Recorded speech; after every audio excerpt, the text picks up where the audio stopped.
A hat-trick instead of just 3 goals? Why Darwin Núñez is said to have missed a sitter rather than just missing a really easy shot? Or why on earth defenders are said to park the bus? Let's break down some of our favourite football cliches. First, let's talk hat-tricks. The term comes from cricket back in the 1800s. Any bowler who managed to get 3 successive wickets used to be rewarded with a hat from their club. Next up, if you see a skillful tackle, an athletic save or a 40-yard screamer, you might say these things are out the top drawer. That's because back in Victorian times, if you had wealth, valuable stuff, you kept it in the top drawer of your dresser, so loaded families became known as top drawer. Remember the last time your team left you feeling as sick as a parrot? The image of the sick bird is thought to come from a classic British comedy moment, Monty Python's Dead Parrot sketch, but the phrase was first used in football by Liverpool defender Phil Thompson. He supposedly said it after Liverpool lost to Nottingham Forest in the 1978 League Cup final. Forest won thanks to a controversial penalty given away by a Thompson foul, even though it was actually outside the box. Poor guy said he felt sick as a parrot afterwards. Is there anything more embarrassing than a nutmeg in football? Weird name, but it's actually related to the trading of nutmeg, the spice. It was so expensive back in the day that corrupt exporters used to try and mix in a bit of wood in with the nutmeg to cut their costs. The term soon became slang. If you were nutmegged, it was because the person you were buying off had pulled a fast one on you. Jose Mourinho brought a lot of things to English football, and seems like one of those was the phrase "park the bus." He used it after his Chelsea side had been held to a goalless draw by Spurs in 2004. Tottenham had been extremely defensive, not trying to score, but making sure Chelsea couldn't either. Mourinho actually said, "They brought the bus and left the bus in front of the goal," as we say in my country. Finally, another phrase that actually comes from cricket. Footballers are said to have missed a sitter if they miss an easy chance. In the late 19th century, it was used in cricket to describe a moment when a fielder failed to take a catch which was so easy they should have been able to catch it sitting down. So there you have it, some of your favourite footballing cliches. And if you think this video is all over, well, it is now.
This is Paul Hawksbee and Alex Brooker with you through until 4 here on talkSPORT. Where this afternoon? Please tell us, Alex, what's coming up?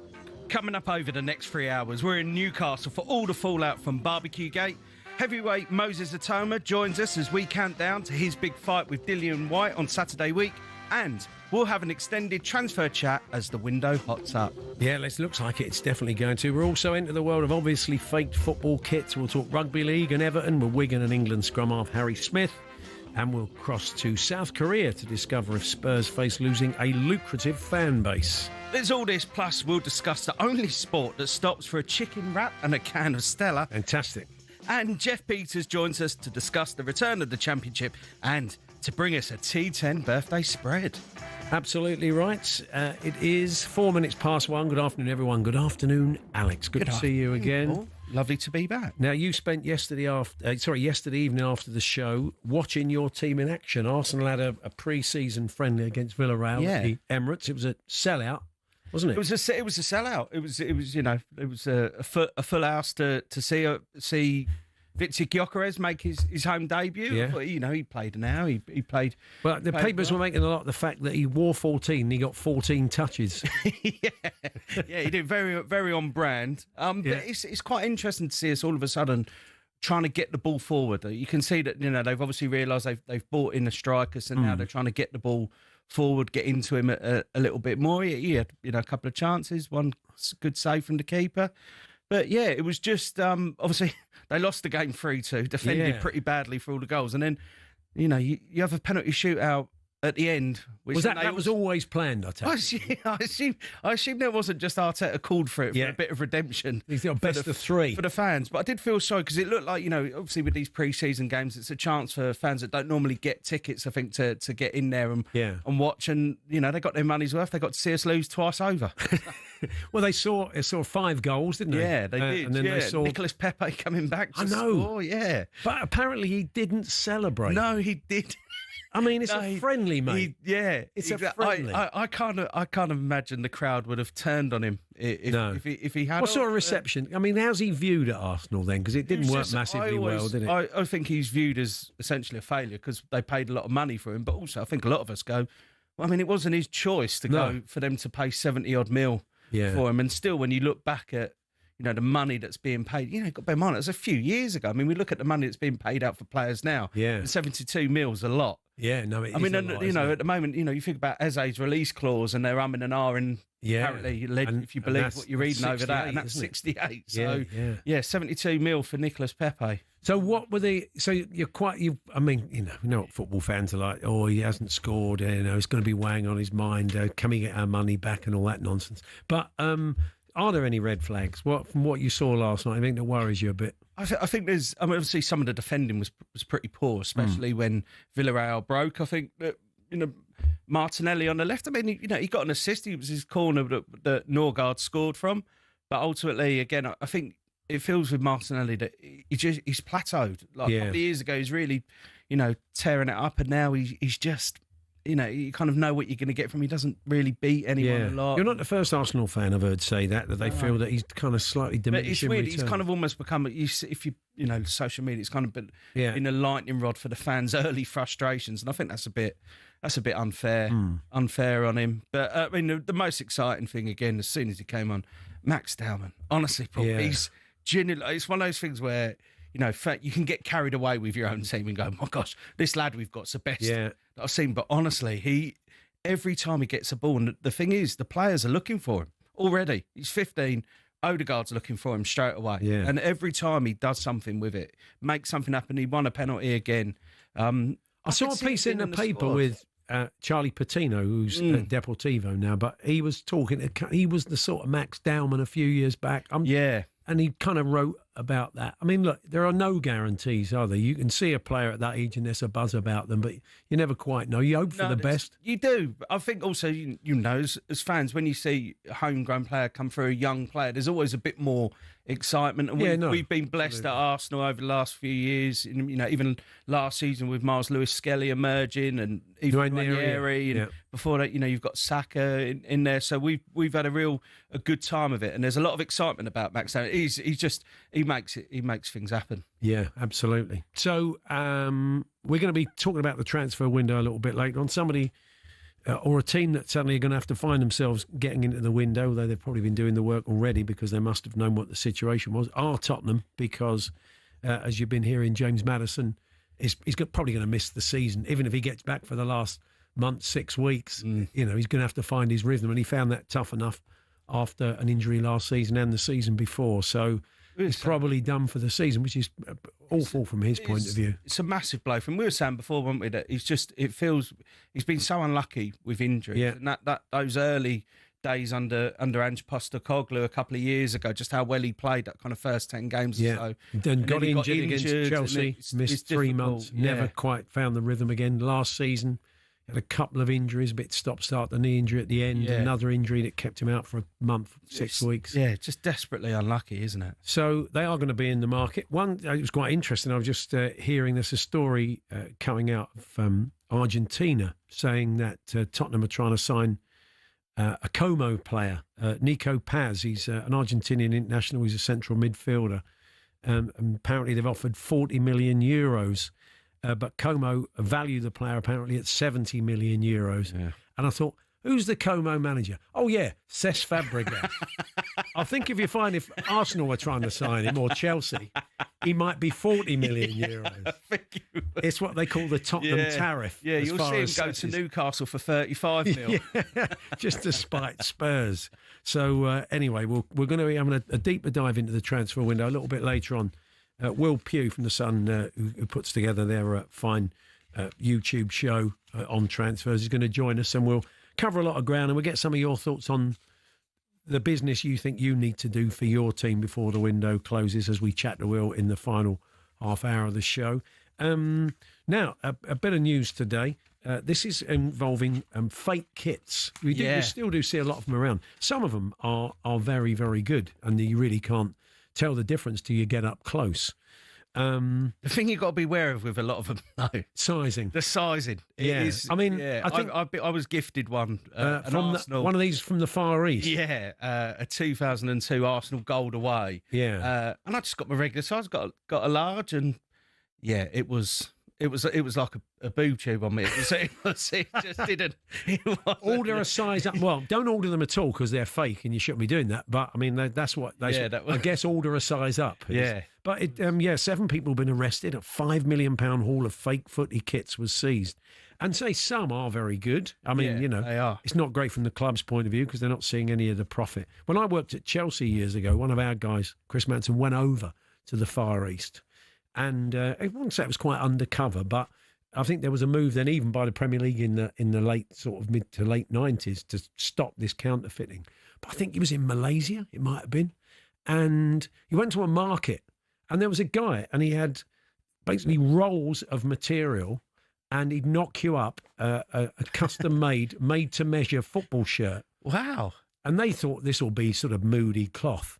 And whether they were getting it out of the factory, wherever they were getting it from, it was the same cloth they were making the shirt out. A fine silk football shirt. I mean, seriously. So you're saying, okay, I'll just measure you up, sir. See you in 24 hours and you can get your kit. I remember getting a moody Roberto Baggio AC Milan shirt years and years ago when we went on holiday to Tunisia. And the arms. Is it just one G? The spelling mistakes are always, but Baggio. The great Baggio 10 shirt that we all love. The arms in it were so. I mean, obviously, I'm not blessed with the longest arms anyway, but it was a short sleeve shirt, but very much I passed it off as long sleeve. So, if I mean, look, they exist, we can't pretend they don't. If some of your fine fake kit stories where someone has said, oh, look at this beautiful Brazil shirt with Pell on the back of it. Whatever was wrong with the badge, I don't know. Maybe it's the wrong badge sewn onto the shirt.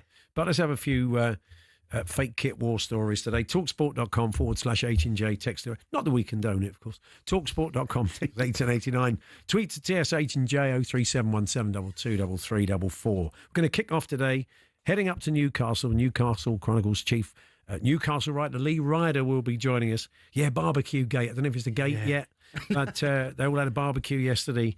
And Alexander Isak was persona non grata. Went to training while they were all standing there eating chicken also, legs. it's a tough one with a barbecue because you can imagine him being on the pitch training and going, yeah. You know, it's like when someone next door is having a barbecue. So he was like standing there looking over the fence, just getting a little whiff of burger. That's how we found out about it, a whiff of the hot dogs. Yeah. Well, maybe we'll get the listeners going on. When did you find out you weren't invited to something? Oh. When and how did you discover? For Alexander Isak, it was over the garden fence. Yeah. I mean, this is probably not what happened. But how did you discover that your name was not on the list? Do let us know. Talksport.com/H&J. Text to 81089. Tweet to TSH&J 03717 223344. Yeah, we're going to talk Newcastle first. We're going to reveal the only sport that stops for an extended break for a can of Stella and a chicken wrap. Sounds like a great, and it isn't great idea. Of all this, I bet you can't think of what it is. It's unlikely, but it's true. We'll be off to their World Championships. Steve Hand joins us, South Korean football expert. We're going to talk about Son Heung-min and his move to LA, where there is a big population of Koreans in that part of the world. The interesting thing from a Tottenham point of view is it's been a very lucrative thing for the club in that Sonny has attracted lots and lots of South Korean tourists to games, spending money in the club shop, buying tickets, coming on tours to the grounds. And I just wonder whether they will now shift their allegiances to LAFC or is Tottenham ingrained? I don't know. Maybe it goes beyond Sonny. We'll find out. Steve Hand joins us to talk about that a little bit later on. Plus, we'll talk rugby league with Harry Smith, Wigan Warriors and England, who's a big Evertonian and will be hoping, I'm sure, to play for England in the Ashes at Everton's ground later this year. The world's oldest fanzine, we're going to be chatting to the editor of that. And we're going to have a T10 birthday spread while the cat's away. Jeff Peters, who normally has to just survive on his toppers, gets the chance to set 3 birthdays in a T10 birthday spread. We'll take each other on. But he's coming on really to talk about Leicester Derby and some other championship stuff. So that and all the transfer discussions. Moses Atoma joining us for a chat. He's going to be live on talkSPORT on Saturday week against Dillian White. And we'll check in on Moses' training camp a little bit later on. So that's all to come. It's Paul Hawksbee and Alex Brooker with Toolstation this summer. Shop Toolstation's award-winning Hawksmoor lawnmower range in-store, on app and online. Next stop, Toolstation.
Good afternoon, Paul Hawksbee and Alex Brooker here on talkSPORT. The fake shirts are coming in. Mark, the Tottenham fan from Gloucester, says, I ordered the Ajax home shirt with ex-Spurs man Steven Bergwijn on the back for my nephew, as he really wanted it for his birthday. And this turned up. There we are. Shout out to Alex. It's a full Arsenal kit. Full Arsenal kit with his name on the back. So there we are. But buy the real thing, folks, if that's a lesson. Thank you, Mark, for that. Anyway, Newcastle, barbecue gate. I don't know if it's a gate up in Newcastle. They had one yesterday for the players and the families, and persona non grata, apparently, Alexander Isak. So what's the latest? We head up there now. Lee Ryder, Newcastle Chronicles chief Newcastle writer, joins us now. Good afternoon, Lee. How are you doing, guys? You okay? Yeah. So, I mean, what we've been hearing all these stories about this now infamous barbecue. I mean, is there anything we're wrong about? What went on yesterday? Well, I think this story actually begins in Seoul on Sunday night when I was one of a couple of journalists who were over in the Far East, and we managed to get a sort of exclusive chat with Eddie Howe, and we asked him about Alexander Isak there and then. And basically he said that, you know, he pretty much summed up, said you can't just rock back into training when you haven't been with the squad on tour, and you have to earn the right to, you know, be part of this squad. And I think if Alexander Isak read those quotes, then I think he would have probably saw what was coming next, because there was no way he was just going to turn up at 10 o'clock yesterday morning and be part of the squad. And obviously he got put back to 4 o'clock when all the other staff and players had gone. And I think it was Eddie Howe basically drawing a line in the sand and setting the standards and sending a little warning out to anybody else who, you know, thinks that they can just sort of dictate and pick and choose when they want to play. So, yeah, it's been a real saga this summer for all the transfer stuff, and now we've got this as well. So it's kept me busy anyway. Lee, can you see a world in which Alexander Isak is reintegrated fully in with the other players? Yeah, I can actually, because I think Eddie Howe has also made it clear that he feels that Alexander Isak, you know, could still have a future here, you know, if he does all of the right things and does the process right. Firstly, he has to get fit, then he has to train well, then he could be involved. But obviously, the other side of this is he's got his agent pushing away, trying to get him this move to Liverpool. That can't be ignored. And if Liverpool come up with the money, then I would imagine Newcastle United will pretty much take the bid. If it was around 150 million, I think he goes. But unless that bid comes, then Newcastle are in trouble because they haven't been able to sign a striker, as you know. So that he is their best striker at the minute. So that's really important to keep all that in mind as well. So what are the fan base saying? What are the Chronicle readers telling you, Lee? That, you know, I mean, because they love the plan. They wanted him to stay. And first, listening to the callers on talkSPORT, there was a bit of denial. No, he's fine. He's staying with us. And then a bit of acceptance. I don't know if the anger has kicked in, or if there's anybody out there saying it's the club's fault, they should make sure he stays and get the deal done, or is it all being sort of directed at him now? That have they had enough? I think they are probably disappointed with the way this summer's unfolded. It started at Celtic, then we were told it was the injury sort of excuse, and then after that, the fact that, you know, his agent was pushing for this Liverpool move, and the bid came in. Then everyone's realistic. We know players can have their heads turned, so there probably is a real mixture of anger, but also a realization that if they do sell Alexander Isak and don't replace him, the money in the bank is no good. They need someone on the pitch. It sounds really obvious, but they are struggling to get a replacement in. They've had a few knockbacks, and Alexander Isak at the minute is still their best striker, so they do have to sort of work with him to an extent. And I think fans probably won't forget this summer. If he did stay, they won't forget what's happened, but I don't think we are the type of fan base where they would sort of get on someone's back, because when you're on the pitch and you're pulling the shirt on, it's a unity, and it's, you know, united as one. And, you know, I think everyone would revert back to that. We've been here before. We've had Johan Cabaye done this a few years ago. and had to be reintegrated. And he went on the pitch and he did a great job. So, yeah, I'm kind of looking at it. I'm keeping a very open mind on it anyway. And it must be quite frustrating as well for Newcastle fans, aside from the Isak situation, which has taken up a lot of everyone's kind of energy and time, is the fact that some of the targets that they've gone for, it hasn't come off. You know, with Sesko now looking like he's going to go to Man United. Why do you think the club have struggled to bring in players? Yeah, I mean, it's a real mixture of things, but just to try and sort of boil it down, I mean, Newcastle's top earner's on about £150,000 a week, and they don't really want to break that ceiling. So the wages has been one thing. Alexander Isak may have signed a contract that would have taken up 200,000. So he wasn't exactly not getting offered a decent deal. He'd have been the top earner. There's no sporting director in place. There's no CEO in place. So Eddie Howe is pretty much doing everything. I was over in South Korea and I watched Eddie Howe. We got access to training and we've seen him there and then, right in the middle of the heat of South Korea, doing this unbelievable training session, and all the players were hanging on his every word. So he's doing that. He's doing all the transfer stuff, and he's basically being the face of the club. So I think our biggest asset at the minute is Eddie Howe, the head coach. So fair play to him for keeping this going. It's not a complete disaster because the window's still open for 3 weeks, so we can still turn this round. So hopefully the Isak situation gets resolved one way or the other. We get somebody who wants to play for the club coming in, and we can really attack this season because, you know, let's not forget, we won the Carabao Cup last season. We've got the Champions League to look forward to, and the club is still very much on the up. This is very much a sort of a bump in the road, I would say. I'm just finally, you kind of feel that it needs to be done quickly, doesn't it? You need this resolved quickly. It's not much point having 150 million quid burning a hole in your pocket after the window closes, or it being done at the very last minute. So ideally, they'd like to try and get a steer on what's going to happen, get the deal done, get the money, get somebody in sooner rather than later. Yeah, if Alexander Isak gave up on Newcastle, then, you know, we need to do this probably in the next hour, get the money in the bank, and then bring in, as I say, somebody who wants to play for the club because we are running out of time in the window. So it's got to be done quickly. If he still feels that he can play for Newcastle United and he's got a future, then, you know, let's see that with great enthusiasm because he is a world-class player and the fans do love him here. So it's one that needs to be resolved one way or the other very quickly. Good stuff, Lee. Thank you very much. Thanks, guys. Cheers. Lee Ryder there from the Newcastle Chronicle, right across what's going on at St James's Park. And you've sounded talking to a mate of yours who's a Newcastle fan, very optimistic. They said won their first trophy, Champions League, feeling like it's all on the up. And then you get this sort of psychodrama throughout the summer, you know. Such a roller coaster for them. Yeah. So, yeah, coming into the summer, they would have felt really great, you know, build on it.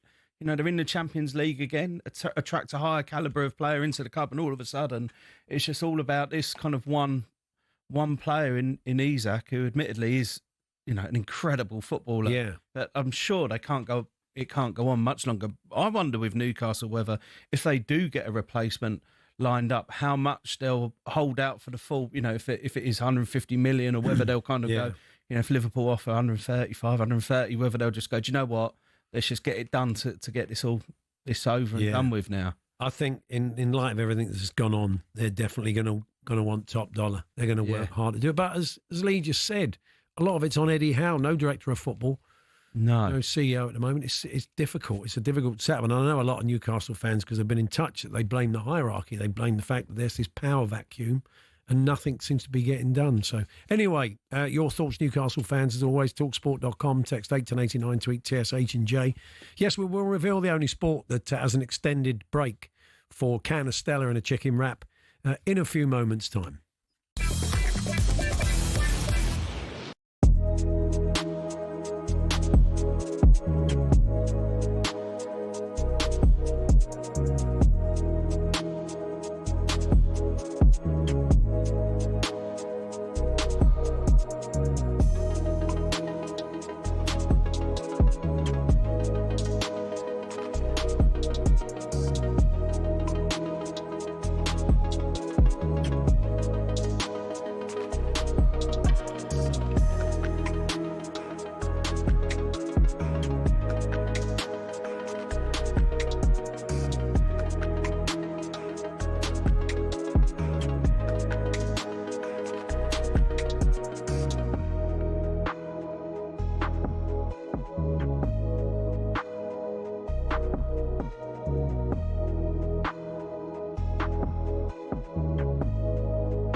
It's not often you associate fan power with Chelsea Football Club, but one of the shining examples of it lies with a group called the Chelsea Pitch Owners.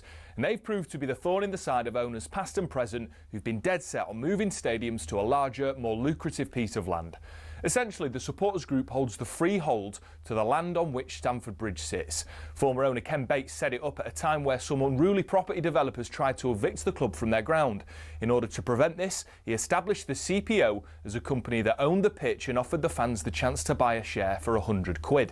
As well as that, they also own the rights to the name Chelsea Football Club, so if any owner wants to take them elsewhere, they can't be called Chelsea without the approval from the CPO.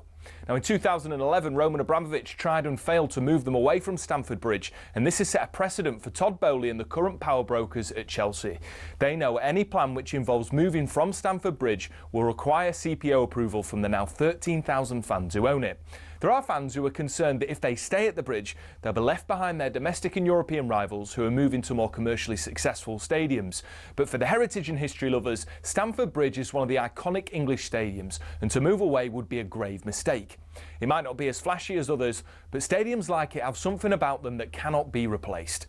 One thing's for sure, if Bowley wants to take Chelsea away from their home, he'll have to go through the CPO first.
Yes, it is Paul Hawksbee and Alex Brooker here on talkSPORT. And it's not often we can't bring you a guest because they're actually playing live at that moment, or they're having a can of Stella and a chicken wrap. Actually, he's ready.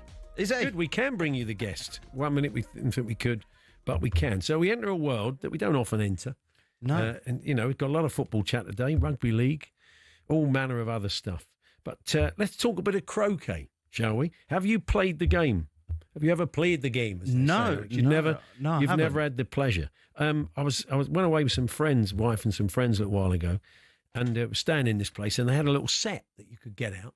It wasn't the perfect surface for croquet, but I'd never played it before. So we hammered in the old hoops, got all the gear out, and, you know, a couple of bottles of wine in. It's a sensational game.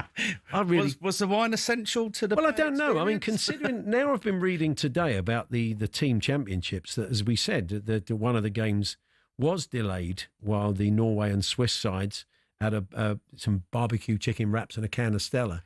Seeing a team come out for the second half after having a load of Stella feels quite intimidating. It felt a bit like that with Arsenal last night. So anyway, we're gonna talk now about the tournament, because it's not just because you think of it, it's a bit of a brideshead game, isn't it? It's played on the lawns of stately homes, but not so. Mexico have got a team, Estonia, Hong Kong. It's big apparently. I think the World Championships took place in Tasmania for the elites, but for the kind of the Championship and League One teams and players, that's been going on in West Sussex. The World Team Championships, and it's not just oldies as well. But like you mentioned, bowls and the comparisons there. Imagine, I've always associated kind of croquet as a sport for kind of posh people. And older people. Danny Dyer doesn't play a lot of croquet. I mean, maybe he does. I don't know. Got his own team. Yeah, the Ray Winston Select Croquet 11. Who knows? Yeah. So anyway, let's chat now to a 17-year-old two-time croquet champion. From Czechia. He is Wojtek Dusek. Wojtek, good afternoon. Hello.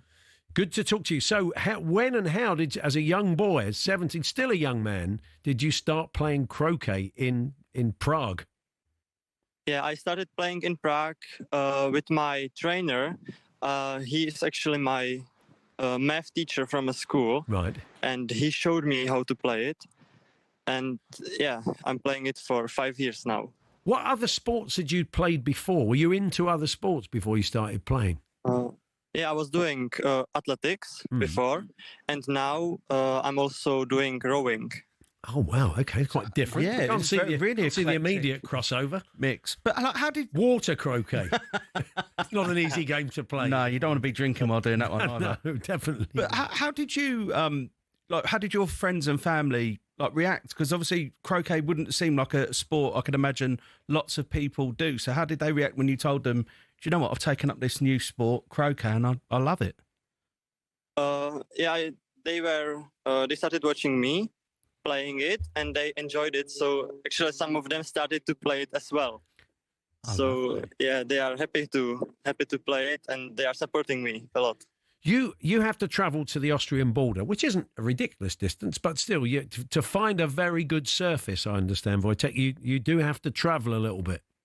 Yeah, I have to travel a little bit, even in Czech Republic, because I live in Prague, and the nearest croquet lanes are in Telč. And Telč is about 2 hours away from Prague by car. And have you been surprised by the reach of the game, the amount of other countries, Egypt, Australia, we know England would play it, America, obviously. So, I mean, have you been surprised with the amount of nations that are playing the game?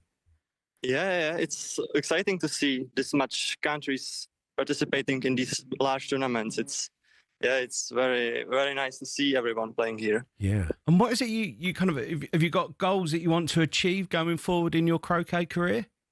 I definitely want to place well in like a national tournaments, not only in my country tournaments, but in the tournaments with more countries than just Czech Republic. Yeah. And the Czech Republic team, how have you been doing in this team tournament? Are you doing okay? Yeah, in this tournament we are playing, I think, pretty well. We just lost one match against Finland, I think. And no, Norway actually. Right. And now we are playing against Canada. So. And in the teams, is there a lot of chat between teams kind of during the game, or is there any needles? Sledging. Yeah. Sledging. Do you try and put each other off? Yeah, everyone. No. Everyone is supporting. Oh, okay. But even if you make a good play, even the enemy tells you, "Well played, nice shot," or "Cheer you up." It's very family friendly here. Wow. Even after the Stella. Even, yeah, that's right. Yes, we did read in this piece in the Times today that Norway-Switzerland, the game was delayed so Norway could finish their barbecue wraps and Stella. So it sounds like a nice sociable game. You're only 17, you won't be drinking Stella, obviously, Wojtek. But what is it? It sounds like a nice sociable game. Everybody's getting on. Yeah. It is very sociable. Fantastic. Well, look, we wish you well going forward in your croquet career. And let's see if... thank you. Thank you very much for joining us. Thank you for joining us. Yeah, no problem. Thanks. Wojtek Dusek there, two-time champion in the world of croquet, just 17 years old. Yeah. The Max Dowman of croquet. Yeah, very much so. Yeah. I think, fair play to him for giving a different sport a go. I can't imagine how many 17-year-olds are going out and playing. I mean, I'm not the target audience, but it was fun. It is a fun game when you get out there and play anything, any game involving mallets has got to be. It's got to be fun, isn't it? And how does wield a mallet? Do you? How does the wine consumption affect your aim? Is there a sweet spot where you? I mean, it probably wasn't that important. It just happened to be it was a holiday, and we thought this was the point to get the croquet set out. Yeah. I was slightly worried about driving the hoop through my foot as I put them in, but thankfully didn't. But no, it was a fun game. So anyway, you can find out more about the tournament in today's Times. That's where we found it was a big feature. We asked you about fake kits. Not that we condone them, but £5 million worth of fake kits were seized by police at this time of year when people go in search of their shirts. One or two of them do a venture off online into the Far East and pick up kits, and we've had a few stories today. This is an interesting one, and I think Steve is kicking himself. He said, I was in Greece on holiday a few years ago, and Chelsea were in the midst of changing shirt sponsors. And he said it went to Yokohama, as it turned out. But there were lots of rumours at the time that it would be Turkish Airlines. And some of the guys on the hooky shirt stalls knocked up Chelsea shirts with Turkish airline logos on the front. Very limited edition. Yeah. And Steve says, I kind of regret not buying one because it would have been a talking point of the game, wouldn't it? But there we are. I tell you what, these vendors, as in, we don't condone it, but they're always looking to get ahead of the curve. Yeah, they're looking for the transfer news on sponsors, kit sponsors, shirt sponsors. You just think they rock up and start peddling these hooky shirts, but in fact, they're all over the internet. Yeah, they're ITKs. They're looking at all. They're looking at all the. They're looking at. We're sitting there watching Bloomberg in the morning. It's great, isn't it? Yeah. I saw genuine 3 Lions shirts on sale in Spain with Inglaterra across the back. Bit of a giveaway, says Johnny. Thank you, Johnny, for that. There we are. Newcastle still haven't fined Alexander Isak, which speaks volumes, says Tony. Well, I mean, yeah, I suppose. I mean, I think they're trying to find a way forward. As we said yesterday, a few years back when Rooney had fallen out with Alex Ferguson, it looks like he was going. And I remember sitting here on the show, I think half an hour before, we'd said on the show, these are the clubs he could go to. There's no way back. And then half an hour later, Manchester United announced that he'd signed a new contract. Yeah, I feel so it can change these things quite quickly. I don't know whether they just start finding him. Now, it feels very much at the moment we're not angry, we're disappointed. That's the way to get. You're not allowed to come to the party. Yeah, you can't come to the barbecue. You're not coming to the barbecue. That'll affect you more. Do you think anybody smuggled him out a bit of steak in a serviette? I just popped down to the training ground. They took him something back. Joel Linton bringing him a hot dog. Joel Linton said, "Stick it in the micro. I felt bad for you." No, I can't imagine with the way he's gone about it that many of the players are wanting to help him too much. Neil says, I got a Nigeria kit. It should have had Mikel on the back of it, but it said Milky. Yeah. But it's a conversation. Yeah, it's a conversation starter, isn't it? Anyway, talksport.com/H&J, text to 81089, tweet to TSH&J. In the LAFC club shop today, they're all buying Son shirts. Yeah, I saw it was quite interesting that he arrived and said it wasn't his first choice. Yeah. That's a big statement to make when you've just joined the club. I know. I don't know whether he needed to. He said the kind of CEO sort of once he had that conversation, and Hugo Lloris is there, so he's got familiar face in town, someone he knows. But as we said, I think the South Korean population of LA is pretty big. Wasn't it Hugo Lloris that he had that row with that time in the dressing room? Do you remember that? I think Hugo would kick off now and again. Yeah, not always on the safest of ground, considering some of his ricks along the way. But anyway, what does it mean for Sonny, and what does it mean for the South Koreans who travel over here to watch Tottenham? I think there is a concern that it's been such a lucrative part of their business that that could all change. Or are these people Tottenham till I die, or will they then just start flying out to LA on football trips instead of coming to Chick King in Tottenham High Road? We'll find out more about that very shortly. As always, we're here with our good friends at Tool Station, delivering as little as 30 minutes with Fast Track. Next stop, Tool Station.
Good afternoon, Paul Hawksbee and Alex Brooker here on talkSPORT. And Alex is with me tomorrow. He's going to be with Max on Saturday, aren't you? Yeah. For the warm-up. And again on Monday. Oh, yes, back on Monday. Back yeah, on with Monday. Max. With Max. Yeah. And I mean, people know you from the last leg. Yeah. We first came across you, myself and Andy, on the Paralympic coverage, London 2012, and we loved your work, and we got you in. We kind of reached out to Channel 4 and said, we're enjoying Alex's work. Would he come on? And I think, well, you did the first bit of media with us, didn't you? Yeah, so it was one of those things where at the time, because I was so new and I'd only been on doing telly like a couple of days, yeah, there weren't a lot of media requests coming in for me, you know, with some of the presenters that you had on. See Adam, and you got Claire Baldwin and all that. Yeah. They were like, yeah, we've had one come in for you. Do you want to go on talkSPORT? And I was like, absolutely. Because when we met, you said you'd listen to the station, listen to the show. Yes, which I've been was lovely listening as well. for a long time. So I was so excited to come on and talk to you about it. And your way into that is interesting because it was like they were recruiting for presenters, weren't they, for the Paralympics? And you just took a punt and gave it a go. Yeah, I basically the main reason why I applied, I'd never thought about doing television. I was a sports journalist, and that was written journalist. That was written journalist. Yeah, so I wasn't ever thinking I want to go into television or broadcast, and I basically was just looking for another job, and I just saw an advert that Channel 4 put out in 2010 saying, "Are you?" It literally was like, "Are you disabled?" I was like, "Yeah." Have you got a background in the media? And I was like, "Well, yeah, I'm a journalist." And it was like, "Do you have a background in Paralympic sport?" And I'd not long been. I was actually on a development squad for rifle shooting to go to London 2012 as an athlete, and I'd kind of quit that. And so, I was kind of like, I've got all three. So I thought I'd take a punt on this because there can't be that many of us. Yeah. And it turned out that there were, you had to upload your YouTube videos, like 400 or so of us that applications, and we had screen tests. And it's always incredible for me is that, I went to 2012 as a journalist. I was there, my first time on television. I interviewed David Cameron, who was the Prime Minister, Boris Johnson, who was then the Mayor of London. And my job for the Paralympics was to be a reporter. And then they put me on last leg and, did one show. And I've never done really a day of journalism since. I kind of dress up as. And so last leg is you're back next year, aren't you? Yeah, you're back later this year. This year, yeah. So we'll be back. I don't even know what series it is now. I think it might be 20, 28. Might even be up to 30 now. We've had a really good old run. 13 years it will be. And it's opened a lot of other doors for. I mean, we talked to Jermaine Defoe yesterday, and you played with him at Soccer Aid. You played in what? A couple of Soccer Aid tours? Yeah. So I've done four Soccer Aids now. So I've been so lucky that was one of the things I must say before I went into television. There's things that you watched. Yeah. And that was one where I was like, God, I'd love to do that, despite my lack of football ability. And you must get offered some weird, wonderful stuff, don't you, along the way? I've been offered some really, some different stuff over the years. I mean, I don't mind. You know what? I mean, there was discussion a while ago, good few years ago about maybe doing something like Dancing on Ice, and it was just like, it's like, I mean, let alone the one leg on the skates. I know they'd had Heather Mills on, but how am I doing the lifts here? How are you going to find a dancer who's like, do you know what? Yeah, I'll let him try and lift me above his head while skating on one leg on the ice. I don't think the insurance would have worked out. But you've got to do a lot of stuff you've enjoyed. Yeah, I've done so. I've been so lucky. I did a show for Sky a couple of years ago called Unofficial Science of Home Alone, and my job was just to go out and watched it. Yeah, so you had James Acaster and Guz Khan in the studio replicating all the stunts and seeing how dangerous they would be in real life, and then I got the job of just going out to the US and interviewing Daniel Stern, who played Marv in the film, and going to the Home Alone house, and it was just like, what's been the best thing? Would you say that? What's been the best thing? I would say, just because from a football fans' point of view, Soccer Aid is the absolute best. It's for a great cause, and I just love it. You get to kind of spend the time around all these people. And on the pitch, you look up and there's like Roberto Carlos. I mean, it's homing in on you. Yeah, and then I remember the year when my first year, Roberto Carlos actually went off, and then Patrice Evra came on, and you're like, oh my God. You know what I mean? I was looking up at the clock at the London Stadium, thinking, I must have done about 10 minutes now. And it was like 1 minute 34, and I was absolutely blowing. Fantastic though. I've been very lucky, and my next thing I hope to go into is do a bit more stand up as well. Oh yeah, that's right. Because last time I saw you, you said when you came in last year, you were starting to do a bit of stand up. Yeah, and you've been enjoying it. I do enjoy it. It's it's for other people to decide. Yeah. The listeners will have a view already whether or not they think I'll be a success at it. But just see how it goes. Excellent. Well, you're always welcome here, mate. Lovely to see you as always. And as you said, with me for the next couple of days, and with Max on Saturday and Monday. We are heading off to South Korea, slightly delayed on that front, but we are going to be chatting about that later on. We're going to do a deep dive into the transfer market for you as well later on with Will Pugh, and get your take on what business you need to do still in the window and whether that might get done before the window closes. But now it is time to talk racing. Weekend preview on talkSPORT with Paddy Power. For more racing tips, check out their podcast, From the Horse's Mouth, with Ruby Walsh and our own Paddy Power. The podcast for racing fans, by racing fans. T's and C's apply. 18+ BWO.org. And Ryan McHugh joins us now from Paddy Power to mark our cards, give us all the latest news and odds. Hi, Ryan. Yeah, hi lads, hope you're well. Yeah, we're not too bad, thank you. So what are we fancies? And what meetings we got to look forward to? Yeah, plenty of racing over the next couple of days, obviously in the busy part of the season with the flat taking place. But we do have the Shergar Cup, the annual Shergar Cup taking place on Saturday. It's a 6-race card that brings jockeys from all around the world together to compete both individually and in teams. So we have a 6-race card, as I said. The first race up at 135 is for the sprinters over 5 furlongs. And I thought top weight Manican has dropped down to a nice looking mark in that. He has course and distance form, so he may be one to look at in the opening contest. The stayers are up in the second race, fresh off his Northumberland Plate success at Newcastle. Andrew Balding's Spirit Mixer is currently 4-1 to follow up that victory. He'd look to have an obvious chance in that race. One of the bigger price later on in the card we're considering is Too Tempting in the Shergar Cup Mile at 4.30. He's been dropped a few pounds in the handicap of late, so I'm hoping he can rediscover a bit of his old form. He's a 14-1 chance for ourselves at the moment. But do keep an eye out either tomorrow evening or Saturday morning. We will have markets up revolving around top jockey and top team markets, and bets like that are a good way to give you an interest across the whole meeting instead of getting involved in each race. And they're usually very popular each year amongst customers when the Shergar Cup comes around, lads. But that's the main highlight on Saturday, is the 6-race card from Ascot. The Shergar Cup gets underway at 1:35. Brilliant. Thank you, Ryan. Cheers, thank you. There we are, Ryan McHugh there from Paddy Power. If you want to keep up all the latest racing news, Paddy's From the Horse's Mouth podcast is available every week, and you can download the latest episode from your usual podcast provider now. 18+, begambleaware.org.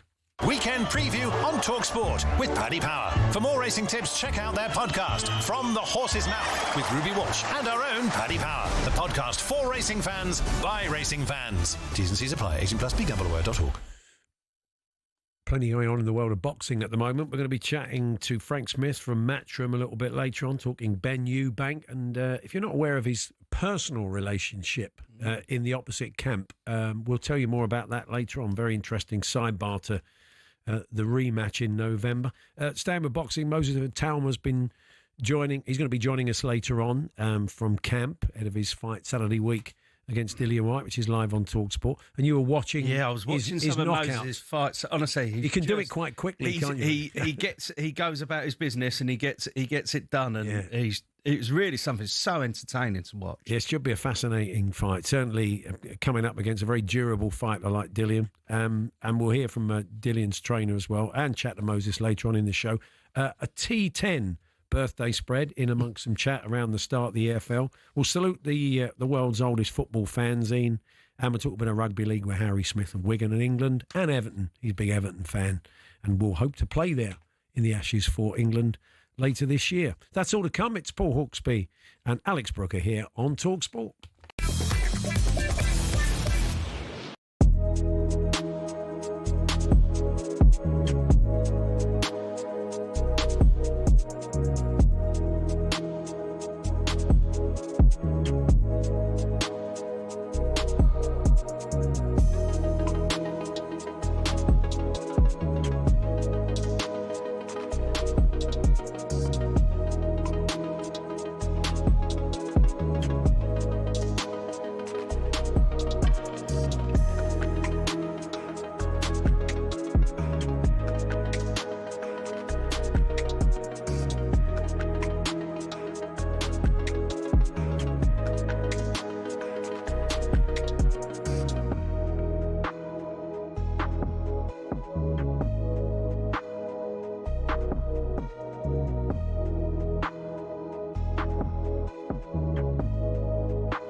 We will be talking to our man in South Korea very, very shortly, and an old colleague of Alex's has got in touch. Memories of him as a written journalist. I'm surprised you're prepared to read it out, but we will in the next hour. That's after Ben Fletcher has brought us the sports headlines.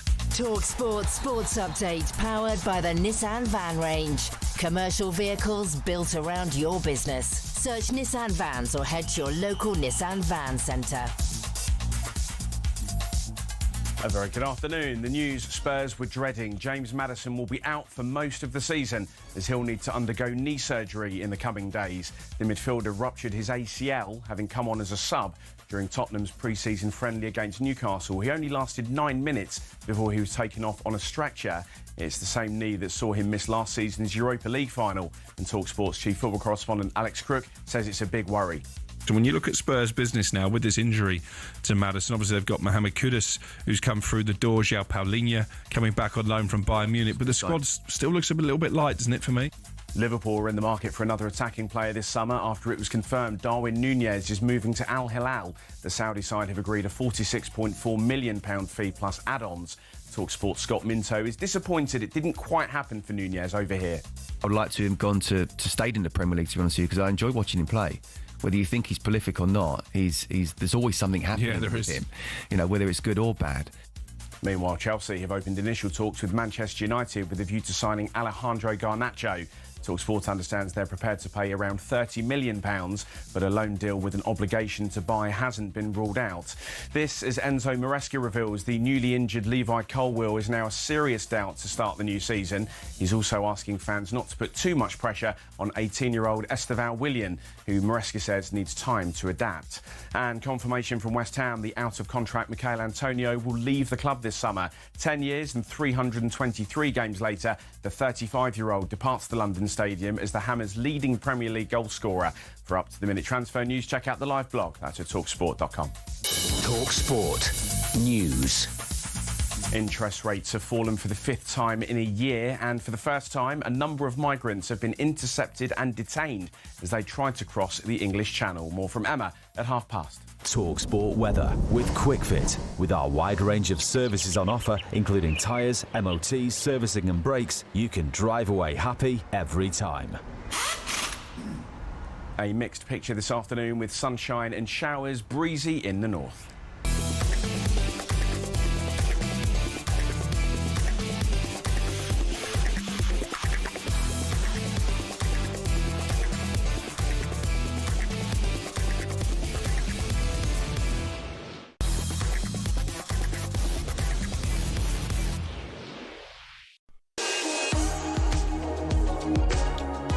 Yes, it is Paul Hawksbee and Alex Brooker here on talkSPORT. We're in the second hour today. We're going to have a chat with Harry Smith, Wigan Warriors, their scrum half, England, of course, and late this year in the Ashes, in Rugby League.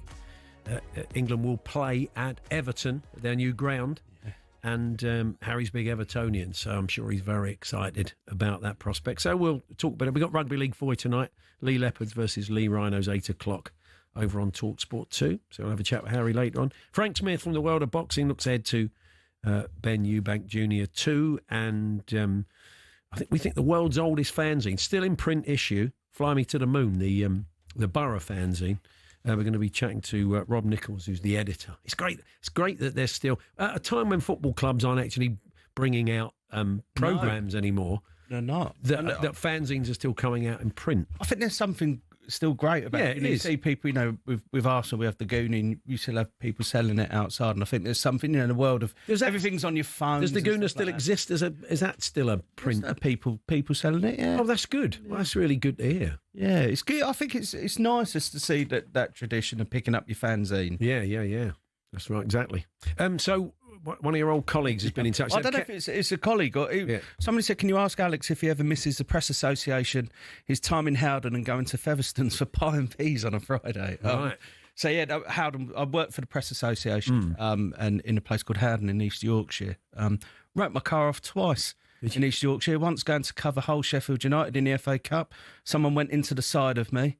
And I'll never forget that the company, I'm going to say it now, don't mind saying it on air, didn't pay me petrol because I got towed back to Leeds. So they wouldn't pay me petrol claim. And the other time, I drove into a barrier while trying to stare out some geezer who just cut me up. Road rage.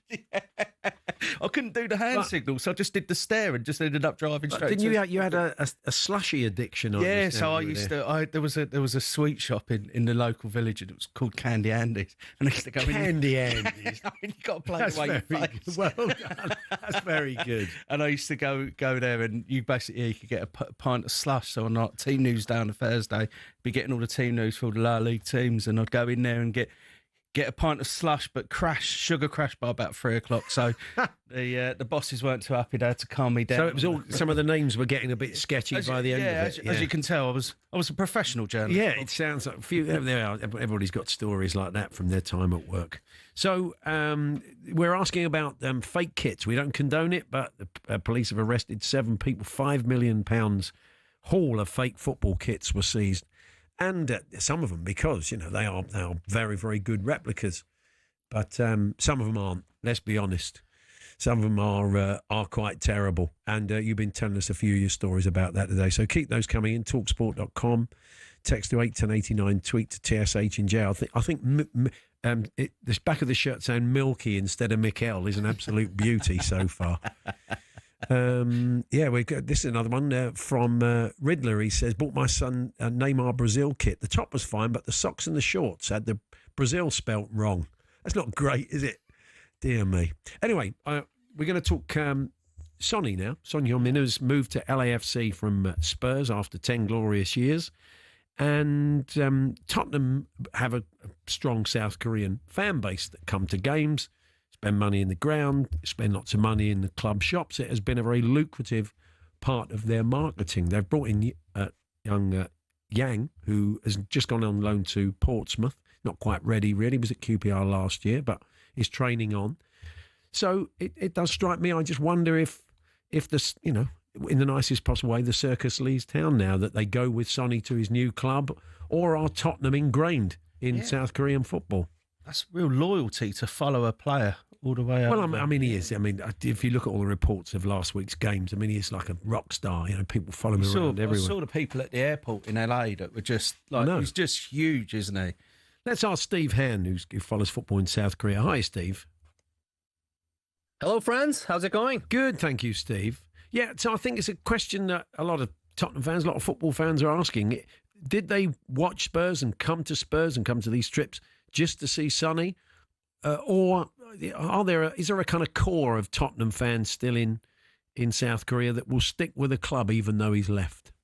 Well, let's be honest. I think a large majority of them follow the club because of Sonny, I would say. But just like what happened with Manchester United when Ji-sung Park was there many years ago, there will be a fraction of this large Korean Tottenham fan base that will remain with the club because they've grown to the club has grown on them, and they're still following Tottenham, and I expect there will be still a decent following for Spurs in Korea, but just nowhere near as same as it was when Son was around, obviously. Yeah, because obviously they've invested in the shirts, they've invested in the team, they know about the other players, and we see footage of South Korean fans. They don't just know about Sonny, they know about the team.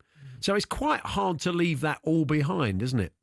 Right. And, I would say still Manchester United are probably one of the most popular teams in Korea, probably in the top 3 when it comes to popularity in Korea, if not top 2, right there with Spurs.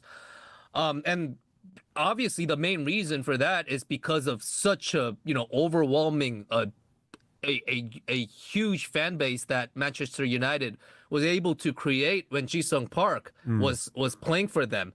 And, they may not have the same following as they once did in Korea, but it's still a pretty strong, fandom that they have in Korea. Like, for example, if Manchester United were to have a preseason tour in Korea, I would imagine it will be a very successful tour.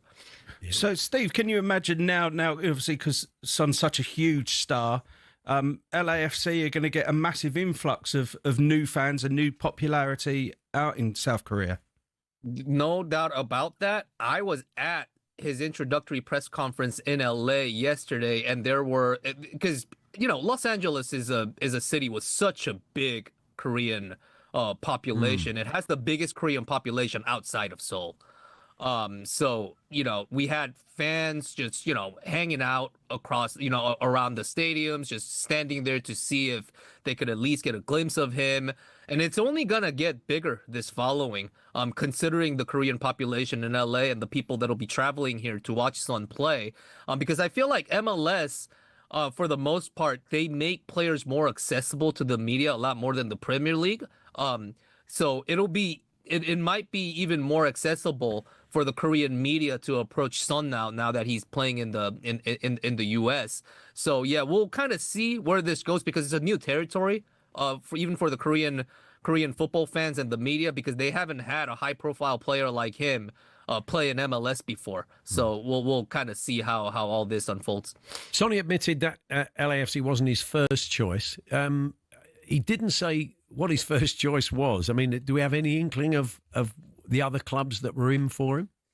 You would have to think that, a part of his, consideration was Saudi Arabia, because that was the rumor that came up well before, LAFC's name started being mentioned in the media. And Son actually, in June, when he was in Korea for the national team matches, he told the media asked him, we asked him about, the potential of him joining Saudi Arabia, because until that point, his response when he was linked with a move to Saudi Arabia has always been the captain of the Korean national team does not go to Saudi Arabia.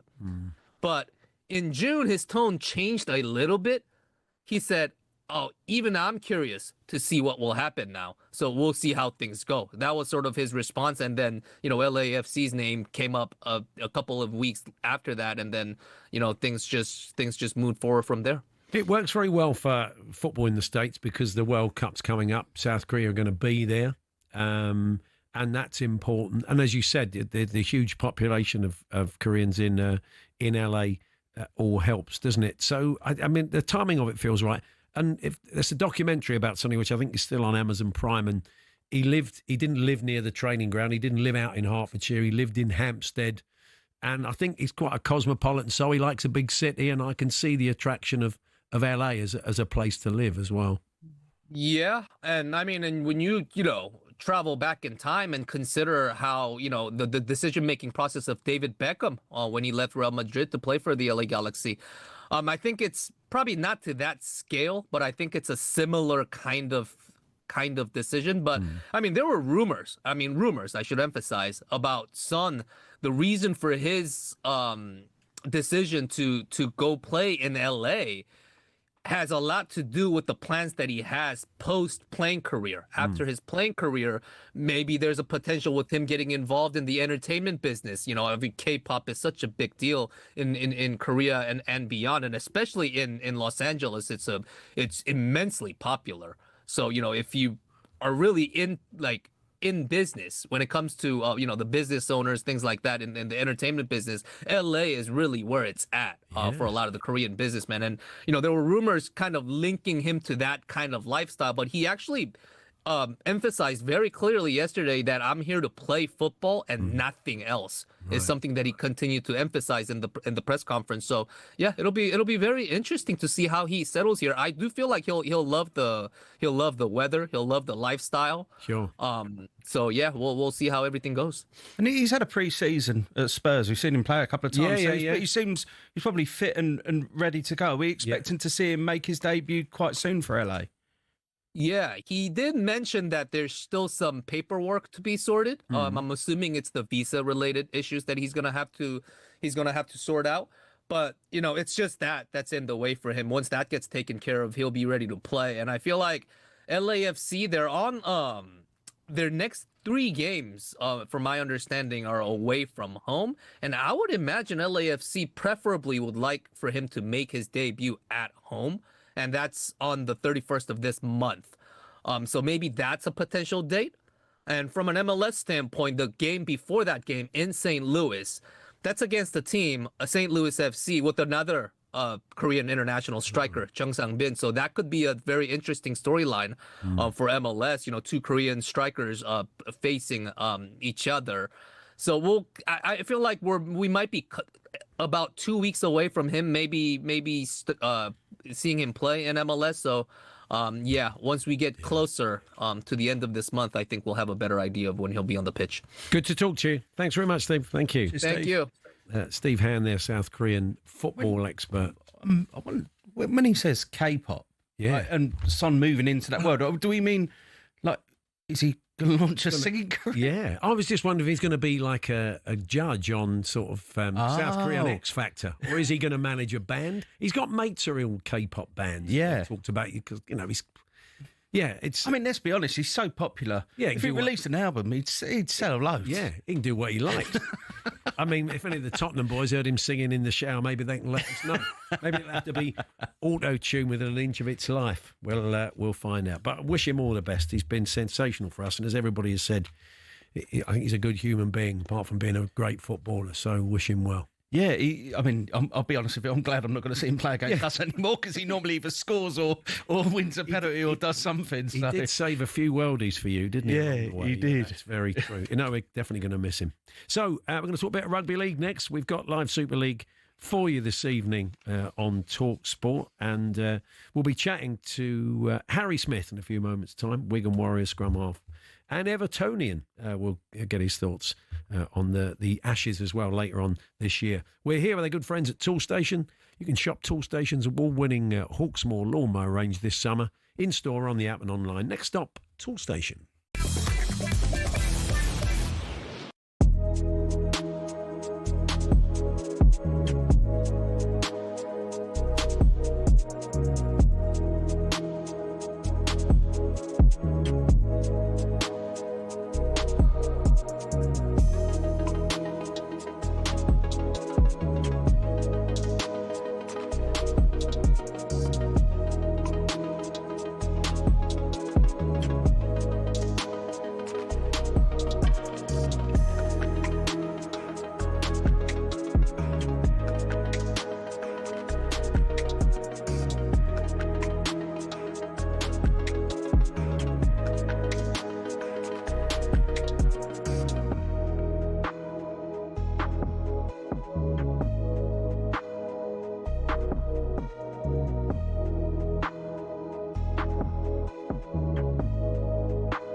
Good afternoon, Paul Hawksbee, Alex Brooker here on talkSPORT, and Super League Rugby League returns to talkSPORT 2 tonight, and we bring you Lee Leopards. They're in action this evening, and they are playing Leeds Rhinos. That's from 8 o'clock. I'm sure keeping an eye on that because they are very much breathing down their necks in the table, our Lee. Will be Wigan Warriors and England's scrum half, Harry Smith. Hi, Harry. Hi, mate. Are you all right? Good, yeah. Very tight at the top, isn't it? It's I mean, with not a lot of games left.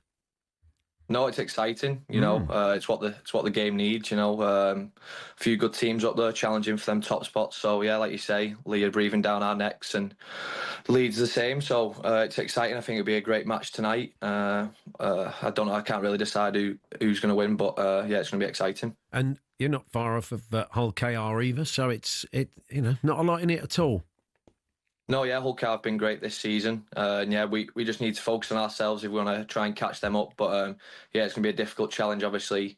Tough game tomorrow against Warwick, and then Hull themselves the week after. So yeah, we're going into a tough run of fixtures. And Harry, you've got Jay Field back tomorrow against Warrington. How much of a boost is that for you guys?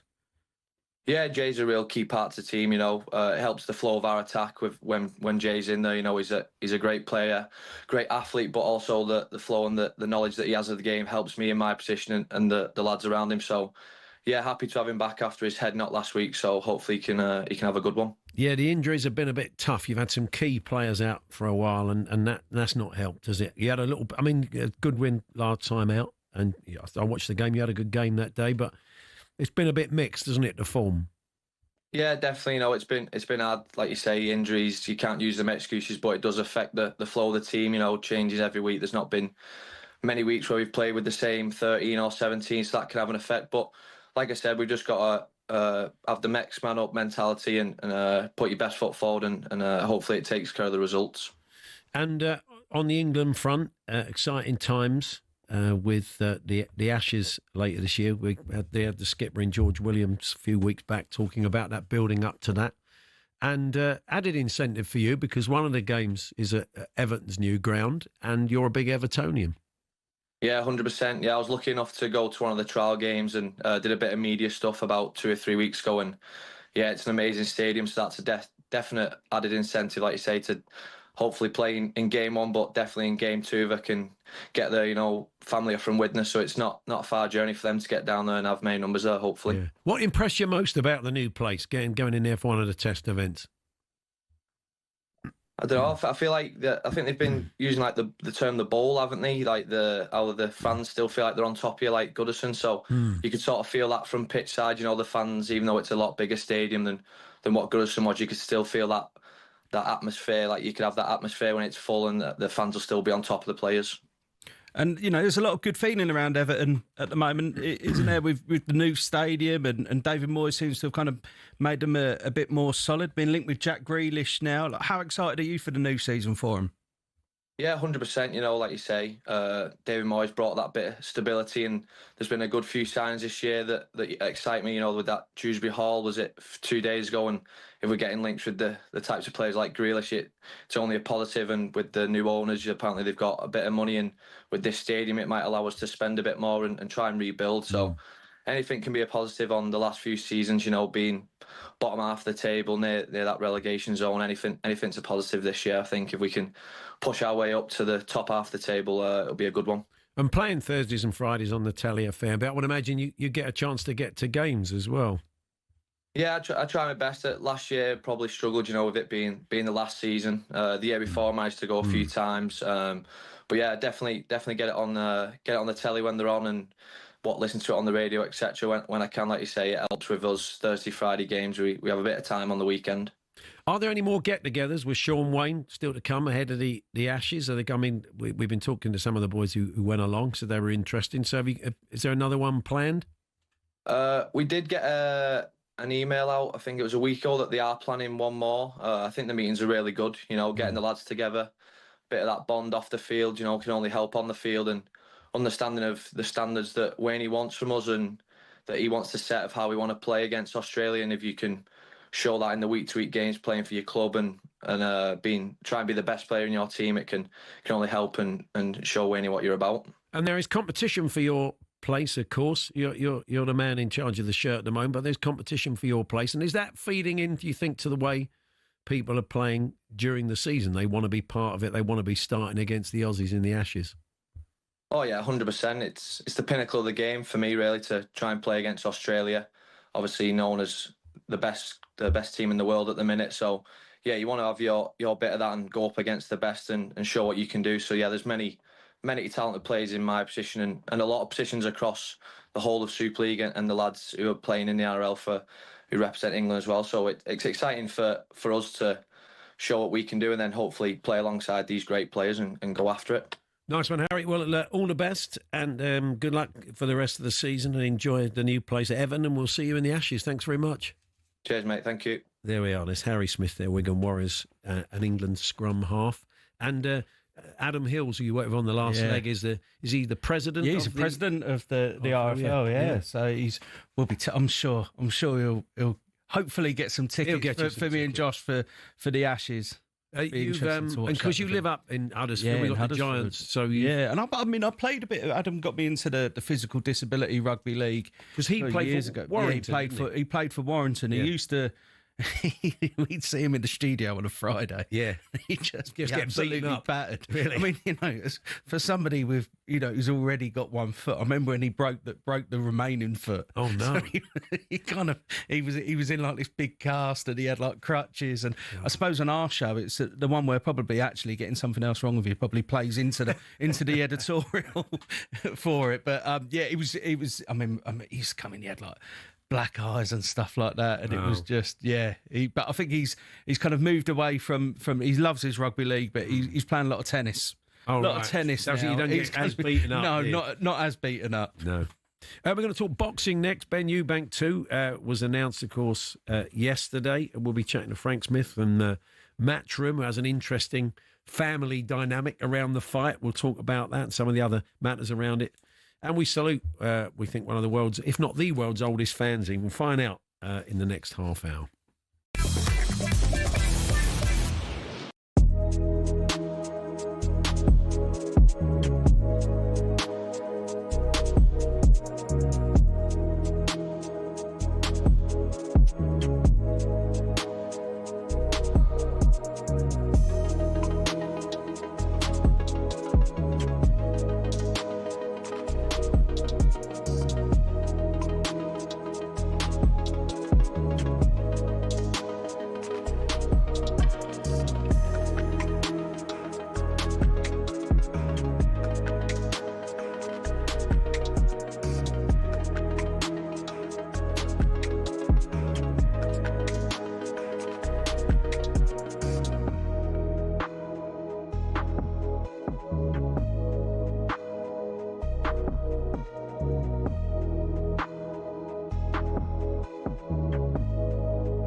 It's not often you associate fan power with Chelsea Football Club, but one of the shining examples of it lies with a group called the Chelsea Pitch Owners. And they've proved to be the thorn in the side of owners past and present who've been dead set on moving stadiums to a larger, more lucrative piece of land. Essentially, the supporters group holds the freehold to the land on which Stamford Bridge sits. Former owner Ken Bates set it up at a time where some unruly property developers tried to evict the club from their ground. In order to prevent this, he established the CPO as a company that owned the pitch and offered the fans the chance to buy a share for £100. As well as that, they also own the rights to the name Chelsea Football Club, so if any owner wants to take them elsewhere, they can't be called Chelsea without the approval from the CPO. Now, in 2011, Roman Abramovich tried and failed to move them away from Stamford Bridge, and this has set a precedent for Todd Bowley and the current power brokers at Chelsea. They know any plan which involves moving from Stamford Bridge will require CPO approval from the now 13,000 fans who own it. There are fans who are concerned that if they stay at the bridge, they'll be left behind their domestic and European rivals who are moving to more commercially successful stadiums. But for the heritage and history lovers, Stamford Bridge is one of the iconic English stadiums, and to move away would be a grave mistake. It might not be as flashy as others, but stadiums like it have something about them that cannot be replaced. One thing's for sure, if Bowley wants to take Chelsea away from their home, he'll have to go through the CPO first.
Yes, good afternoon, Paul Hawksbee, Alex Brooker here on talkSPORT, and we're going to talk a bit of boxing now, and confirm yesterday that Ben Eubank Junior 2 is on in November at Wembley once again. The first was an absolutely cracking, brilliant, wasn't it? With incredible theatre all around it, with Chris Senior rocking up in that big overcoat right at the death.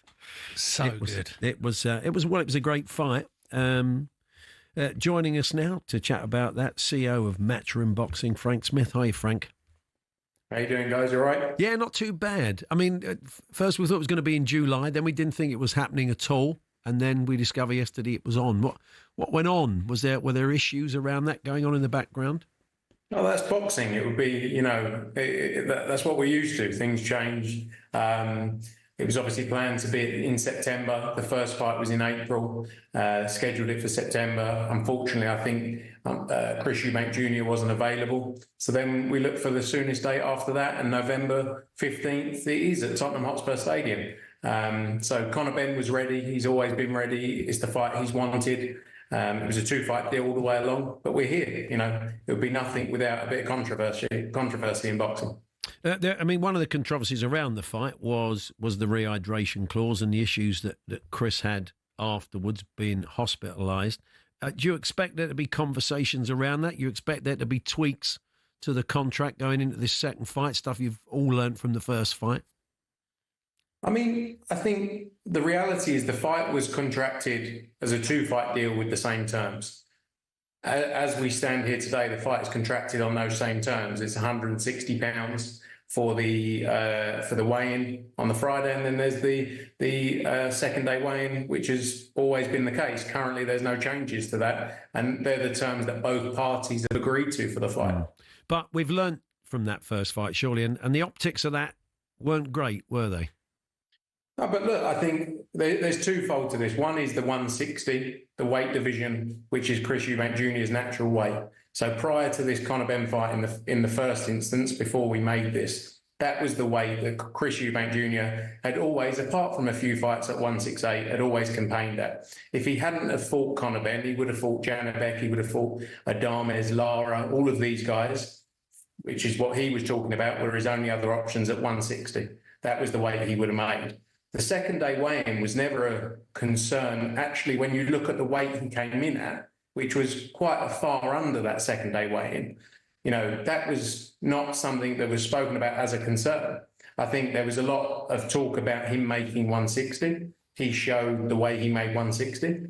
That's not only for him, the way he makes weight. Other fighters do that, but most fighters, you don't see that journey they go on. In boxing, you very rarely see the weight cut, unlike UFC, unlike MMA. As we stand, that's the contracted terms for the fight from both parties. But there's been no, request to change that. I mean, Frank, we were just saying before that the first fight, it felt it had everything. It had, the drama before it, and the fight itself was incredible. Like how do you think that the second fight could eclipse that? Look, 100%, because I believe the style of fight will be exactly the same. I think we'll go back in there and we'll come into round 13 with the two of them going at it.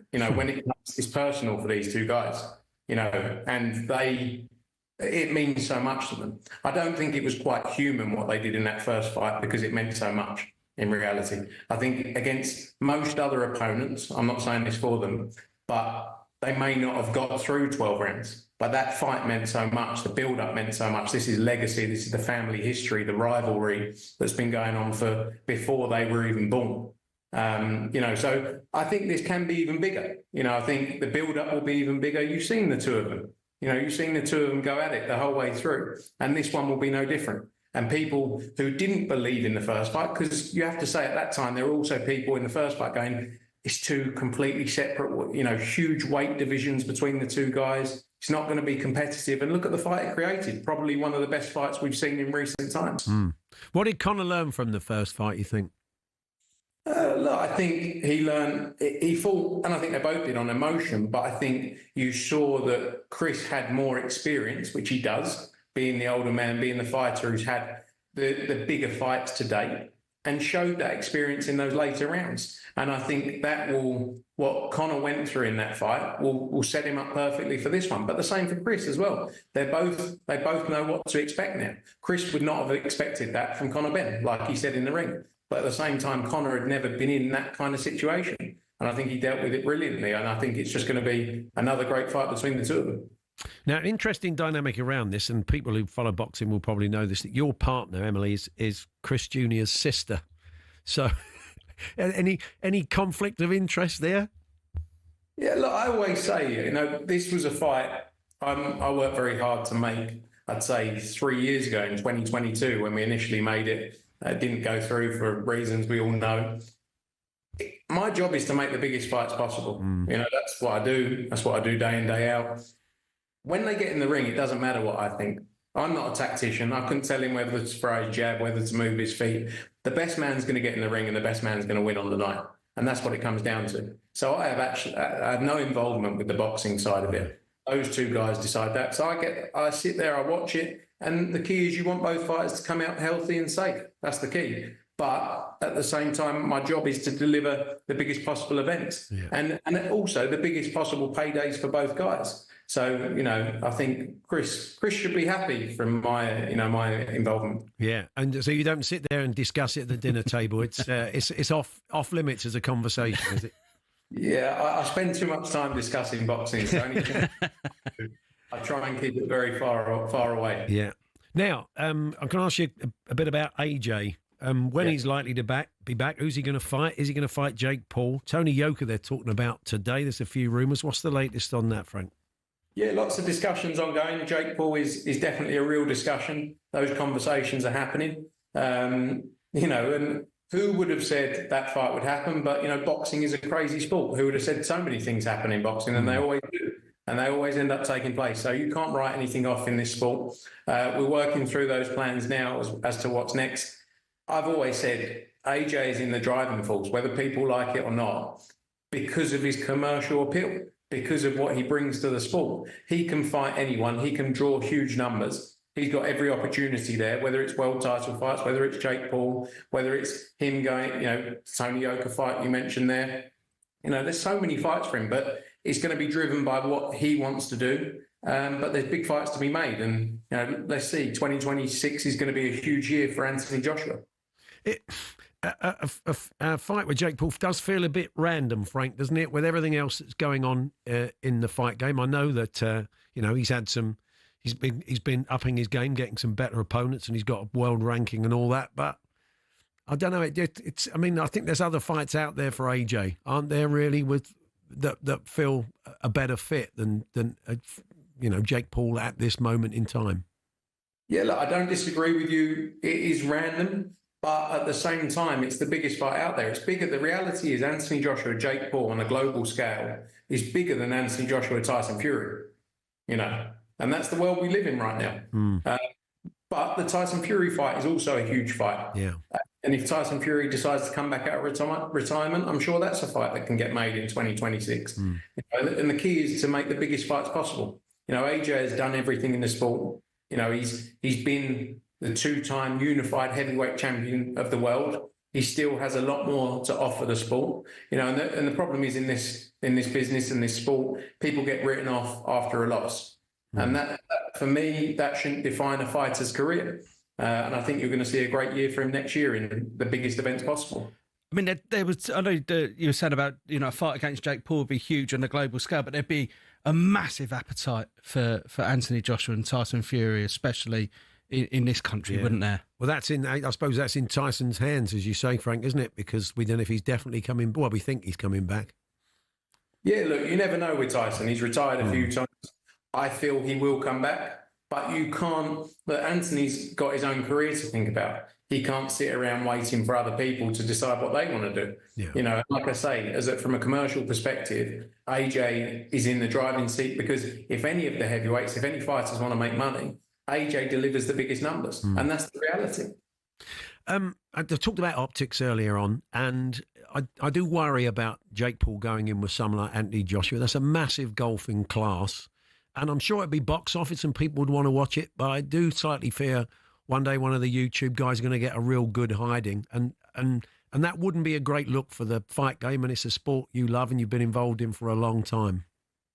Yeah, but look, and I look at things, I never agreed with the Jake Paul-Mike Tyson fight because you've got a 60-year-old man, not counting out what he'd done in his younger years, but, had to pull out the first fight because he wasn't well enough to do it against Jake Paul. I think Anthony Joshua against Jake Paul, you have to respect what Jake Paul's done. I'm not saying he's at the level of Anthony Joshua, but you have to respect what he's done because he's dedicated himself to the sport.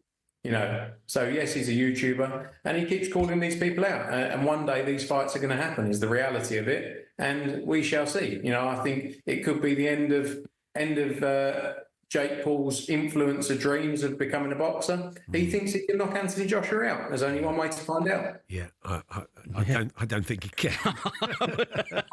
I don't think he can either. You have to let a man dream. Yeah, indeed. Cheers, Frank. Thanks very much. Good to talk to you.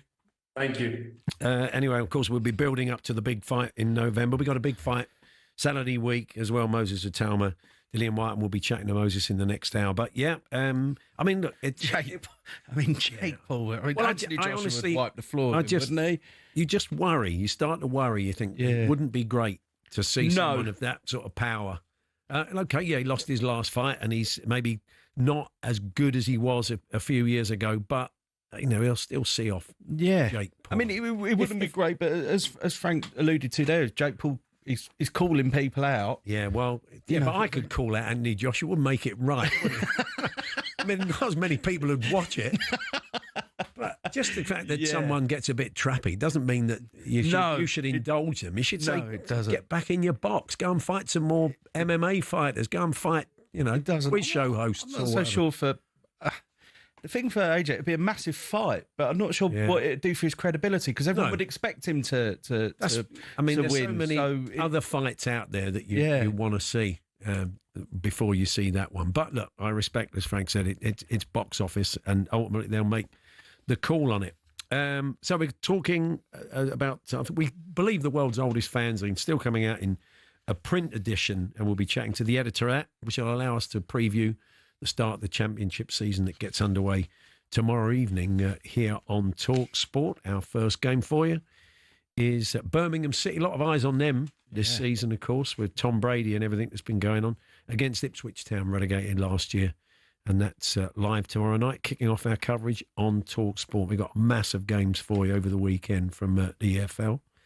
But we're here, of course, with our very good friends at Toolstation, delivering as little as 30 minutes with Fast Track. Next stop, Toolstation.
Hawksbee and Alex Brooker here on talkSPORT. One of the listeners got in touch, said they still remember fondly, Alex, your appearance on A League of Their Own. Yeah, I loved it. I mean, yeah, they remember it fondly. I mean, I was a human dart in the last show that I did.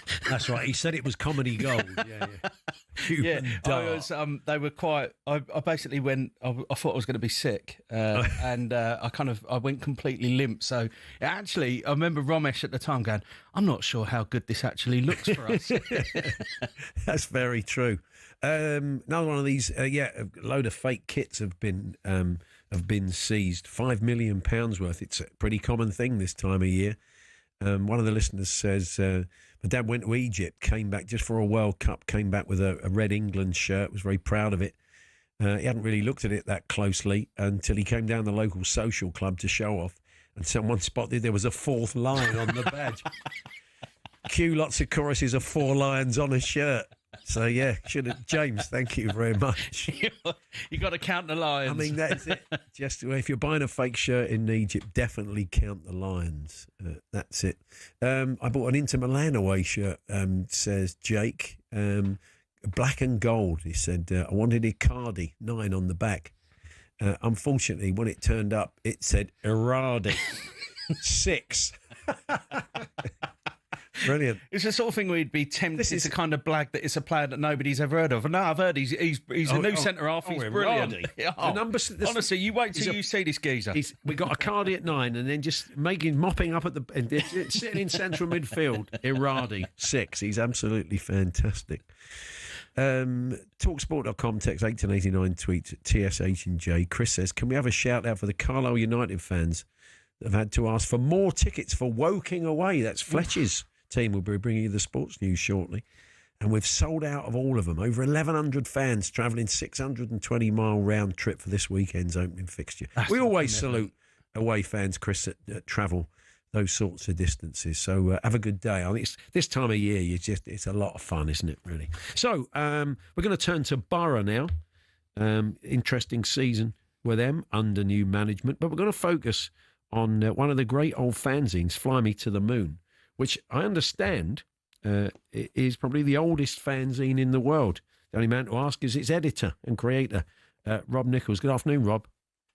Oh, good afternoon. I'll have to correct you. Oh, yeah. We're not the oldest fanzine in the world, but we've just printed more issues than any other fanzine. Ah, okay. You see what I mean? Well, it's great that you're still a physical, tangible fanzine on paper. Oh, completely. And I've just picked them up from the printers. I've just got back from the printers now, and we're just busy sort of preparing the envelopes to post them out to people. Yeah. In this digital age, though, you find that the demand's still there. Oh, I've offered digital fanzines for 20 years, and people want the actual paper fanzine. Yeah. I never find there's more than like 10 or a dozen people a year that want emailed, even though they could probably print it at a higher spec. They actually want a proper physical paper fanzine, and that's never that fact has never diminished. I think there's something to be said, isn't there, Rob, for the physical fanzine, and it's historically that's what we've always had, and rather than getting carried away with everything being digital. I think so. It's there, isn't it? It's an actual thing. You're flooded, aren't you, on the net? I mean, I do stuff on the net myself, obviously, but it's just here today and gone tomorrow, or here this hour and gone the next. You know what I mean? And this is something that you can keep. And yeah, I've just always found that people really, really like having the physical thing. And I still sell them at the match, and I have a bit of a chat to people as we're walking past, and we'll chat about what's going to happen in the match, and I'll say it's going to be 2-1 to us, and then the next week they remind me when it was 2-1 to the opposition. Things never change. But 37 years you've been doing it, is that right? Yeah, I mean, I've personally been doing about 32 or 33, so I just jumped in there. I'm a Johnny come lately. Yeah. But yeah, it's been over half my life really spent doing fanzine, and it's a bit of dedication for everybody involved. But we do it because we love it really and believe in what we're doing. You think those heady days, Brian Robson, Janino, the move to the Riverside, Ravanelli, you were so glam, weren't you? The glamour club. Oh, totally, absolutely. It was it couldn't last.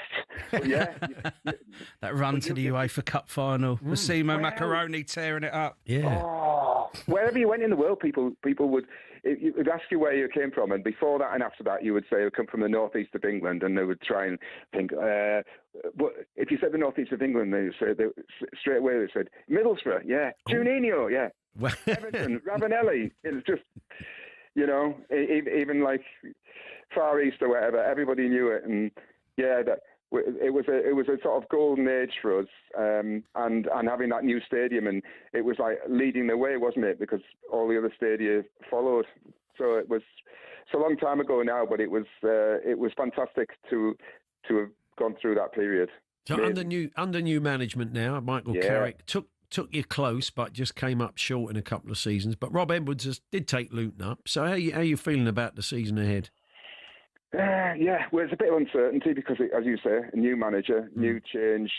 Michael Carrick was such a decent bloke, and he played really good football initially. But yeah, Rob Edwards seems such a personable man. He's had success at 2 clubs, especially Luton, which seemed to be like a miracle, didn't it? Yeah. And he says the right things. He wants to get stuck in as far as the players are concerned, and he wants to entertain. And I think we've just got to give him a bit of time. There are very difficult times though, financially, I think, for everybody in the Championship, and I know there's a division within a division in the Premier League, but in the Championship, those teams that come down that have the parachute payments have a fantastic advantage over everybody else, and that's a real problem to wrestle with. And because one thing we don't want in football is 3 teams to swap with another 3 teams each season, which is happening now. That's bad for the whole of football going right down the pyramid. It's almost like the Premier League's broken away. But we still believe in the dream, and we still believe that one day we will fly at the moon, and hopefully it's with Rob Edwards. Yeah. Well, so is that where did the title come from? I mean, where? It came from. See, we were ahead of the game in going bust as well. We went bust in 1986, right? And our manager at that time, Bruce Rioch, he wasn't allowed, so it was very strict. We weren't allowed to sign any players. We just played with the youth team players by and large. We got 2 promotions in a row, and he said that if he had to fly at the moon, he wanted his captain by his side, Tony Mowbray. He was the man for the job. So it comes from that, using the song. And I sort of live that because I still live at Ayresome Park now, and if anyone knocks on my door, I show them around where the ground was. There's bits of the ground, there's bits of the ground that are marked by sculptures, so I can show them where the penalty spot was, where the centre spot was, where the corners were, and we do guided walks around there. And next year will be the anniversary of the World Cup being played there, when the fantastic giant killer North Korea is beaten Italy. And I do a bit of archaeology, and I quite fancy organising a dig next year to mark that World Cup year. I think that would be quite a good thing to do. Just there's a bit of the old ground, the sort of Cop end is just a grass area, so we could dig it up and imagine kids coming with the parents and the grandparents, and you're stripping back the turf and showing them where their parents and grandparents used to stand. Brilliant. Are And you going to need to get some council permission for that? Yeah, we don't want to hear about you getting nicked. I'd ring Teesside Council first. Oh no, everyone's behind it, but to be honest, I'm just saying what I want to do. We have to get a grant. We have to get a bit of money first. We wish you well, Rob. Fantastic. Keep doing what you're doing. Thanks very much. Oh, pleasure. Thanks for speaking to me. Borough fanzine editor Rob Nichols there from Fly Me to the Moon. We're talking to Moses Atama when we return ahead of his big fight against Dillian White.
Heavyweight boxer Moses Atoma joins us in a few moments' time, takes a break from training ahead of his big fight against Dillian Whyte, which we'll bring you live on talkSPORT on Saturday week. We'll look at the transfer market. We'll even squeeze in a T10 birthday spread. Jeff Peters joining us to talk a bit of Leicester Derby and more. But first, Ben Fletcher has the sports headlines. talkSPORT Sports Update, powered by the Nissan Van Range. Score a winning hat-trick of performance, payload and price. Search Nissan Vans or head to your local Nissan Van Centre.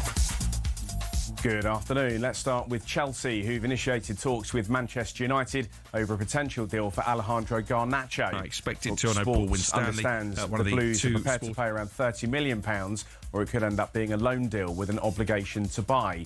Garnacho's said to be sold on the move, and personal terms aren't expected to be an issue. talkSPORT's chief football correspondent Alex Crook says it'll be fascinating if this deal goes through. I expect it to. I know Paul Winstanley, one of the two sporting directors there, has really been pushing for Garnacho's signature to see what the transfer fee will end up at, because in January, when we first heard whispers that Manchester United were willing to cash in on Garnacho, they were asking for as much as £60 million. Meanwhile, former United midfielder Scott McTominay has been nominated for this year's Ballon d'Or, a year after being offloaded to Napoli. Tottenham have been rocked by the news that James Maddison will likely be out for most of the season. The midfielder needs to go under the knife for surgery on an ACL injury. It's his right knee, the same knee that caused him to miss the Europa League final. Elsewhere this afternoon, Michail Antonio will leave West Ham this summer. The club decided against offering him a new deal. The club's leading Premier League goalscorer, he departs after 10 years and 323 games under his belt. Now, it's only just starting to sink in. Double Women's Euros winner Alex Greenwood has told talkSPORT she's been watching back that win over Spain with a big smile on her face. It feels a lot more real now. I think almost 2 weeks on. I've had time to process it a little bit more. I've watched the final back from a different perspective, and I mean, it was still hard to watch at times. Greenwood's Lionesses teammates Leah Williamson, Lucy Bronze, Hannah Hampton, Chloe Kelly and Alessia Russo have all been nominated for the Women's Ballon d'Or. Michelle Adjumang's been given a nod for the first ever Women's Copper Trophy, which rewards under-21s players. There's more at talksport.com. talkSPORT News.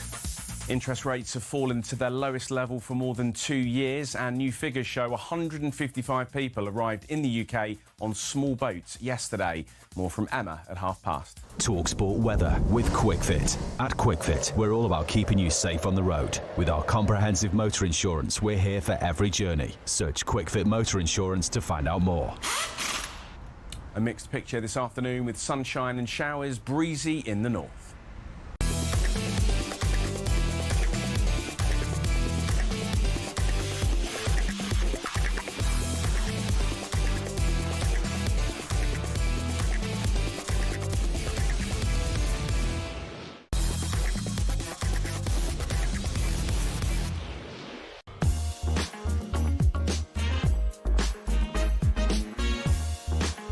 Good afternoon, Paul Hawksbee and Alex Brooker here on talkSPORT, and in this final hour of the show, Jeff Peters will join us. We'll continue the countdown to the return of the Championship this weekend. He's our man in the East Midlands, so we'll talk a bit of Leicester Derby, and we'll have a T10 birthday spread. So while the cat's away, Jeff's going to be able to do his gags. He hasn't got to worry about toppers. He's got 3 Andy Jacobs tribute gags for us in a very tight T10 birthday spread, and Will Pugh from The Sun's going to pop and see us, and we're going to he's the host of the Sun Sports Transfer Exposed podcast, and we'll have a deeper dive than usual into the transfer market, as there's lots going on. There is.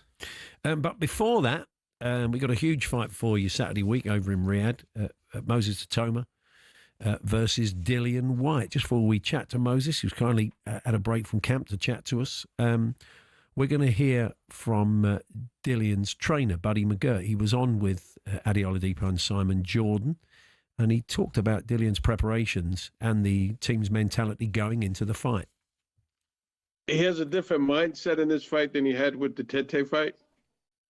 You know what I mean? I think, when you fight in at different levels, sometimes your mental attitude is different, and he understands the importance of this fight here. You know what I mean? This is, make or break. Well, listen, he's in great shape. right now. And I think a lot of it right now is just his mental state of mind and what he has to do on the 16th to, take care of business. There we are. That was Buddy McGirt. As we said, Moses Telmer joins us now. Hi, Moses. We got you. How you doing? All good, thank you. Yourself? Good. Yeah, how's training camp been going? I mean, as good as it can be, to be honest. I don't want to sound too positive, but everything's going smoothly. Everything's going good. Just honestly, it's been a long 18 weeks or 16 weeks. Sorry, it's been a long 16 weeks, and I just want to get to the easy bit, and the easy bit's the fighting bit because the hard bit's already done. Yeah. When it gets to this point, Moses, are you just raring to go and get in the ring and get it done?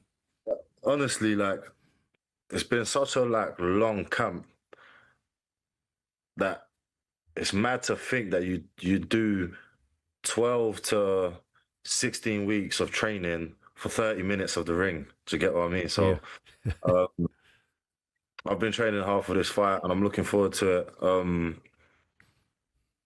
It's the step up I've been asking for. So obviously it's my job to go there and perform. You mentioned step up, and he is a very durable opponent. He's been in with a lot of very good people, and there's a lot of people saying, well, it's going to be interesting to see how you cope with that with a different caliber of opponent. But I'm sure you've been preparing for that. I mean, other people's opinions, expectations ain't got nothing to do with me. I just got to go in and do my job. And Saturday night or next week, I get to showcase my skills. I get to showcase a different side of Moses Telmer that people might not have already seen. I mean, you mentioned Moses there, 30 minutes in the ring, but I mean, I watched your last fight against Mike Bulligan, and you get things done quite quickly. You don't mess about, do you? I don't want that nickname to stick, but I don't really know what to say. You don't get paid in overtime. Whether I knock these guys out in 1 or 2 rounds, or whether I knock them out in the 10th round, or whether I go the distance, I still get paid the same. So there's no point of messing around. And do you know what I mean? You smell blood, obviously go for it. And obviously Dillian White would probably be thinking the same thing. So it's kind of hunt or be hunted, and I know what side I want to be. You say you don't take notice of what other people say, but Frank Warren did hint he feels that your chin is untested. What do you make of that, Moses? It's not. I mean, it's not tested. Yeah, I agree. But the best chins are the ones that don't get tested. So. I don't really understand this new concept of boxing where you need to get a hit on the chin to see if you're a good boxer. I've never understood that. Obviously the aim of boxing is to hit and not get hit. So why am I getting the blame because I don't get hit? It doesn't make no sense to me. If I go my whole career and I don't get punched one time, people are going to be like, but he can't be a great because he never got hit. So listen, my chin is not tested under the bright lights. Obviously, I've sparred many rounds. Sparring is different. There's only one way to find out. Yeah, indeed. I mean, look, everybody's loving watching you fight. I don't want people to find out, by the way. Sorry to cut you. No, exactly. I think we'll take that as read. But yeah, people are loving watching you fight, and the way you're fighting and getting these big wins is very exciting. There is a massive buzz about you. There has been for a long time. All the guys you sparred with, all the top guys you sparred with kept talking about you. So, how'd you keep your feet on the ground? And I suppose it is all about pacing yourself, isn't it? I mean, you want to fight for the big titles. There's talk of Joseph Parker, and we've had Turki Al-Sheikh saying he wants you in with Tyson Fury. That's his dream fight. So I suppose it's it's you and the team just doing it gradually, isn't it? Getting yourself to the top at the right pace. Yeah, man. Dillian White's a great fight. Honestly, I just remember I was sitting in my bedroom, and my manager rang me and he said, "Do you want to fight Dillian White for this amount of money?" And I said, "Yes, let's lock in that date." And I didn't hesitate. I didn't, because it's like, this is what I want. Do you get what I mean? This is why I'm in boxing for. I'm not here to keep obviously like fighting people I won't get no recognition for. And I feel like with Dillian Whyte, a win over him could obviously definitely boost me into something. But I just don't really understand, like, I don't know if it's boxing fans or if it's just people in general. Like when it comes to like my career, yeah, it's like everybody thinks I'm gonna blast Dillian Whyte out the waters, but then no other heavyweight thinks like that. People didn't think Tyson Fury was gonna knock Dillian Whyte out, like blast him out the waters. People don't think Joseph Parker is gonna blast Dillian Whyte out, like what not. But then they think that I will be able to do it. But then I'm not ready for Joseph Parker and Usyk. Yeah. I'm just like, I'm not really worrying about what people are saying. Just doing my job and get paid. And, I totally get what you mean, but I think people often they see a fighter like you coming through and you're big knockouts and you're winning quickly, and they start to think, okay, what if it goes into 9 and 10, what are we going to see from Moses then? I mean, you back yourself, obviously, to be able to go all the way, but people are bound to ask questions like that until they've seen you in those later rounds and in those fights where, you know, you're not seeing them off in 1 or 2 rounds. Of course. And is it bad for me to be knocking guys out in the first, in the second round? Like, am I supposed to be playing around and going the distance? Like, why take unnecessary risk and punishment? Sure. If you can get guys out in the first and second round, then why not? Like, if anyone was to see how I train in camp, like for this fight, I've done 1 6-rounder, 2 6-rounders, 2 8-rounds, and the rest have been 10s, and I'm not prepared. Like I'm not preparing to fight Dillian Whyte for 1 or 2 rounds. Like I'm prepared to go for 10 rounds. If it goes that, it goes that. If it doesn't, it doesn't. But like these fights that I'm going into, I'm not going into them thinking I'm gonna knock him out in the first or second round. I'm going in thinking like, okay, cool. This is a 10-round fight, and it just happens that they don't see the bell, the 10th round bell, and then I get stick for that. Like, well, we're all looking forward to the fight, we're looking forward. I'm trying my best. No, well, look, you're entertaining us. All fight fans are loving what you're doing, and we can't wait for the fight on talkSPORT Saturday week. So, all the best to you, Moses. I'm sure this week will fly by. You'll have a load of press and other stuff to do next week. But good to talk to you, and all the best. Thanks a lot.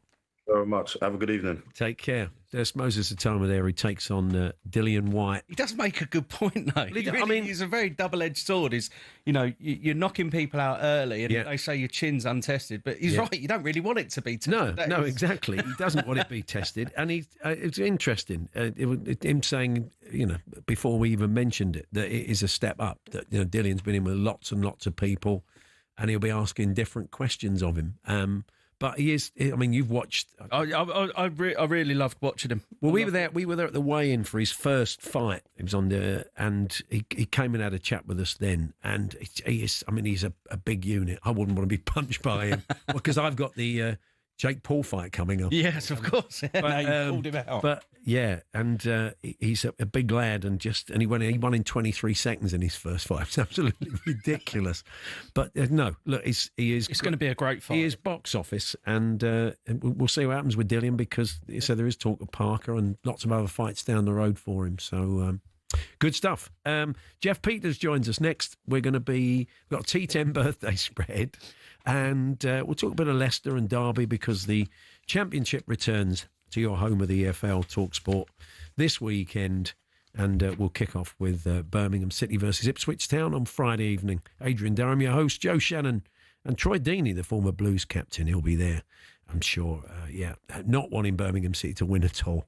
Not completely partisan. So anyway, you'll hear from the guys on the Friday evening for the first game of the Championship season. We're here with our good friends at Toolstation. This summer, shop Toolstation's award-winning Hawksmoor lawnmower range in-store, on the app and online. Next stop, Toolstation.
Just before we talk Championship and bring you a T10 birthday spread with Jeff Peters, Alex Crook joins us now, Chief Football Correspondent. Crookie, we got a bit of breaking football news. Good afternoon, guys. Not a massive surprise. We've been reporting for the last 48 hours or so that Manchester United were confident of completing a deal for Benjamin Šeško. We know that Newcastle have tried to sign him as well.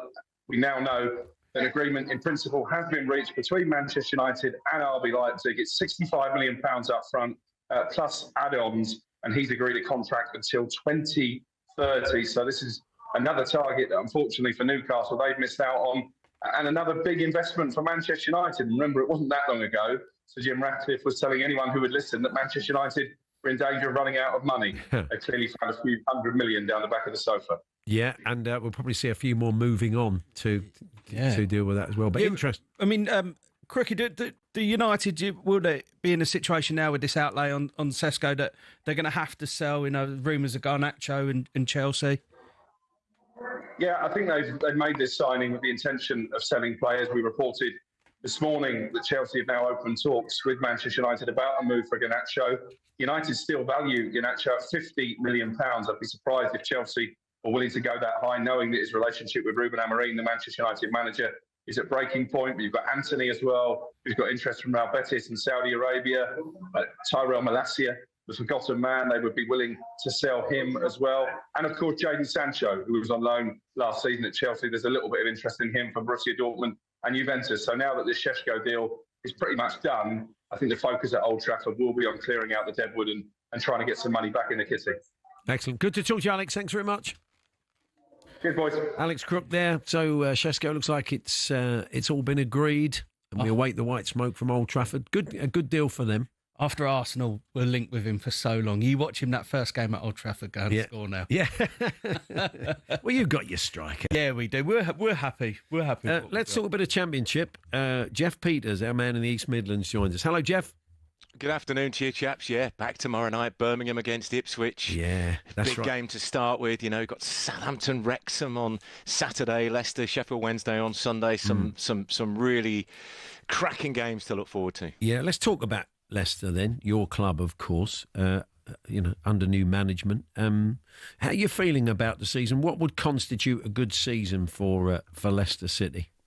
Well, a good season would be getting promoted back to the Premier League. To some people, a good season would be avoiding relegation if you get a big points deduction. I think with the squad that they've got, we've seen, obviously, Jamie Vardy's no longer there. Wilfred Ndidi moving on to Turkey. There may be the likes of Hermansen, the goalkeeper.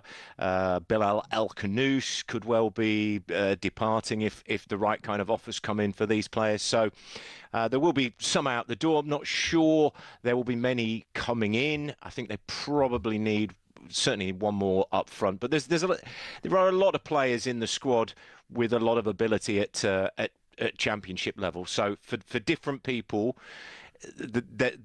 each person's kind of narrative is different. I just want to see us sort of not lose like every week and score some goals, because last season was incredibly depressing. So I think there's a bit more positivity with the manager who's come in. We still don't know what Cifuentes is going to be like, but listen, if he wins games, people will love him.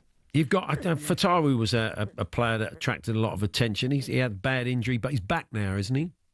Yeah, he played against Fiorentina in a pre-season friendly last week, and he looked really good and scored an outstanding goal. And you think he definitely can cause defensive problems. You've probably got Mavadidi on the other side, again at championship level is pretty good. And then you've got the likes of Casey McAteer and 16-year-old Jeremy Monga, who, you could take off those two wingers after 60 minutes and bring, say, McAteer and Monga on and go, if you're a defender, you think, well, that's not going to be easy. But how is he going to play? How is he going to line up? Who is he going to choose in defence? Is he going to go with the likes of Vestergaard and Fass, who I think most fans probably feel their time is now up, and they need to look at youngsters like Ben Nelson, who was out on loan at Oxford last season. So it's an interesting season ahead. I mean, you start off, you got Sheffield Wednesday on Sunday. Of course, Sheffield Wednesday have had a lot of problems on their own at the moment. So you must be feeling a bit confident that they can start with a win. Leicester City 0, Sheffield Wednesday 1, Wout Fass own goal, 87 minutes. Yeah, listen, for all the problems that Leicester have had over the last 3 years or so and how sort of inept it's been run after a number of years of being superbly run, but you look at Sheffield Wednesday and the horrific mess there, and you feel for their fans, and we've seen it problems at other clubs. Reading, obviously Morecambe. We've got to keep talking about these clubs and the problems there, because we need, we can't be having football clubs having these kind of issues. It really is awful. It looks like the game is going to go ahead. I was just reading that we're not sure if Barry Bannon is going to play for Sheffield Wednesday because he was out of contract. He signed a new deal, so we don't know whether he's going to be involved in the game. But certainly, if you're looking at it from Leicester point of view, regardless of how bad last season was, you look at the mess Sheffield Wednesday are in, and you'd fancy yourselves to get off to a good start. And that's live on talkSPORT 2 on Sunday afternoon. It is. I think we're going to have to get straight into our T10 birthday spread, as we said. While the cat's away, the floor is yours. We've got 3 birthdays for me and Alex. And Jeff, you're doing the Andy Jacobs style gags, not toppers. This is your material. This is your platform. I should just also preface by saying that this was suggested to me this morning, I've not had 2 or 3 days to put anything together. Of course not. I just want to say a quick happy birthday to talkSPORT pundit Mickey Gray, and also Spike Dorbarn from the band 911, who's a big talkSPORT listener and a great bloke. So, tremendous. I think Alex should go first. Oh, well, okay, Alex, thank you very much. Yeah, I think Alex should go first. All right. Charles Ingram, the coughing major and TV fraudster. After he was released from prison and was looking for work, I suggested he might go into the hat making and hat designing business, but he wasn't keen and said, "Come on, who wants to be a milliner?" Hey, there we are. Andy, it's a great start. Andy would have liked that one. You're not going to be doing one of his old ones. Well, I mean, I don't know. I might have done that one before. So, how old? How old is Charles Ingram, the coughing major? Wow. I'll go 68. That's a pretty good guess, Alex. I'm going to go 67.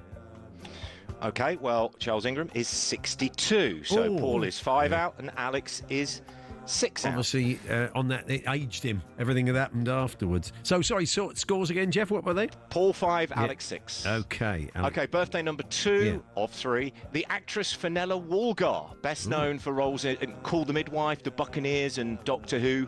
We played together in a charity cricket match. She couldn't bat very well, she couldn't bowl very well, but you should have seen Fenella fielding. It's pretty good, isn't it? One for the teenagers there. No, not really.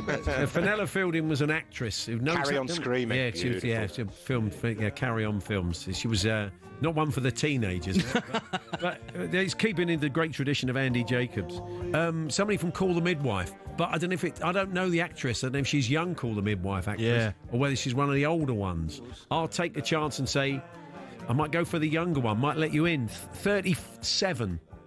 Oh, Do you know her? No, I don't. I've got no idea. But I'll go, Joe. I'll go 53.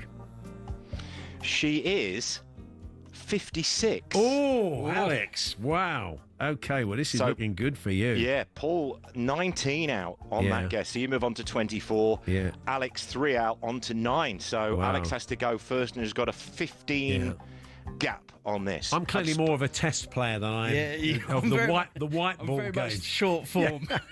Okay, Spike from 911 is listening right now. Good afternoon, happy birthday, Spike. Okay, so this is the key birthday. This is the final birthday. Satish Kumar, the Indian British activist and speaker. Now, he's written some amazing biographies which are easily available to buy online, but his novels, loosely based on great rock and roll bands, are now out of print. I can't get no Satish fiction. Oh, that's Andy would have liked that. A small round of applause for that one. That's very good. So what's the gap, Jeff? It's 24-9. So you've got to be 16 either way. Okay. All right then, Alex. No idea. I will go 60. 60. Okay. I'll go 77. Satish Kumar is 89. Oh. So Paul is the winner. Oh, I've absolutely thrown it away. Did you on the last one? Wrong way, Regals. He's 89 this Saturday. Oh, so okay. before anyone goes, he's 88. He's 89 this Saturday. Happy birthday, Satish Kumar, for this Saturday. That's as good a chance as I'll ever get to. I must pop into Clinton's on my way home. So there we are. Snatching victory from the jaws of defeat. Thank you, Jeff. We'll catch up with you soon. All the best. Take care. Cheers, boys. Jeff. Well done. There we are. Yes, he's right. Birmingham City versus Ipswich. Friday night all gets underway. Saints Wrexham, Cov Hull, Baggies Blackburn, Blades Bristol City, and Leicester Sheffield Wednesday on Sunday. A mass of games for you in the Championship. And in between that, we got the Community Shield, Liverpool v Palace as well on Sunday at 3. But we're going to talk transfers next, Alex. And we're going to look at. You think you're done? You think we're going to ask the listeners what else they feel they need to do? I think Newcastle fans, we know what you need to do. But do you think you're going to? I think Arsenal, like a lot of teams, I think it will depend on who they get rid of. They've got a lot of players, Fabio Vieira, Sambi Lokonga. They've got a lot of players that are kind of on the books that aren't really going to get a look in. And I think that if they can offload a couple, they can maybe bring a few more in. It's going to go to the wire this window, you feel, don't you? Anyway, Will Pugh's popping in to see us very, very shortly, and we'll get into the weeds of the transfer market.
Let's be honest, we've all found ourselves raging at a referee's decision at some stage. Something like this? That is an absolutely shocking decision. They've got a case in that it was a bad decision. It's such a poor decision. Yeah, I think he's just made a bad decision in that instance. But what does it take to get to the very top level of football refereeing? You can apply to become a referee through your local county FA from as soon as your 14th birthday. After spending several hours either in the classroom or on the pitch, they'll grant you Level 7 status, which allows you to officiate amateur games. Then you'll work your way through the ranks of amateur football, not reaching the National League until Level 2. It's a long process, bearing in mind every level from 7 upwards takes an average of a year. Also, there's no specific number of games you have to ref or hours you have to log before moving on up. You simply just have to be good enough. Once you're Level 2 and have enough experience at a National League level, you can apply to the EFL to become a Level 1 referee. Then it's on you to get enough experience to climb through the ranks and eventually become a Premier League referee. In total, there are 37,000 registered referees across England, but the PGMOL has only deemed 21 good enough to officiate games in the top flight. So if you want to make it to the top, there's less than a 1 in 1,000 chance of doing it, and it'll take you a decade to get there.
Talking transfers in a few moments' time after a great big seizure of fake kits. That time of year when, people are buying these slightly hooky kits, and you've been telling us of some hooky kit fails.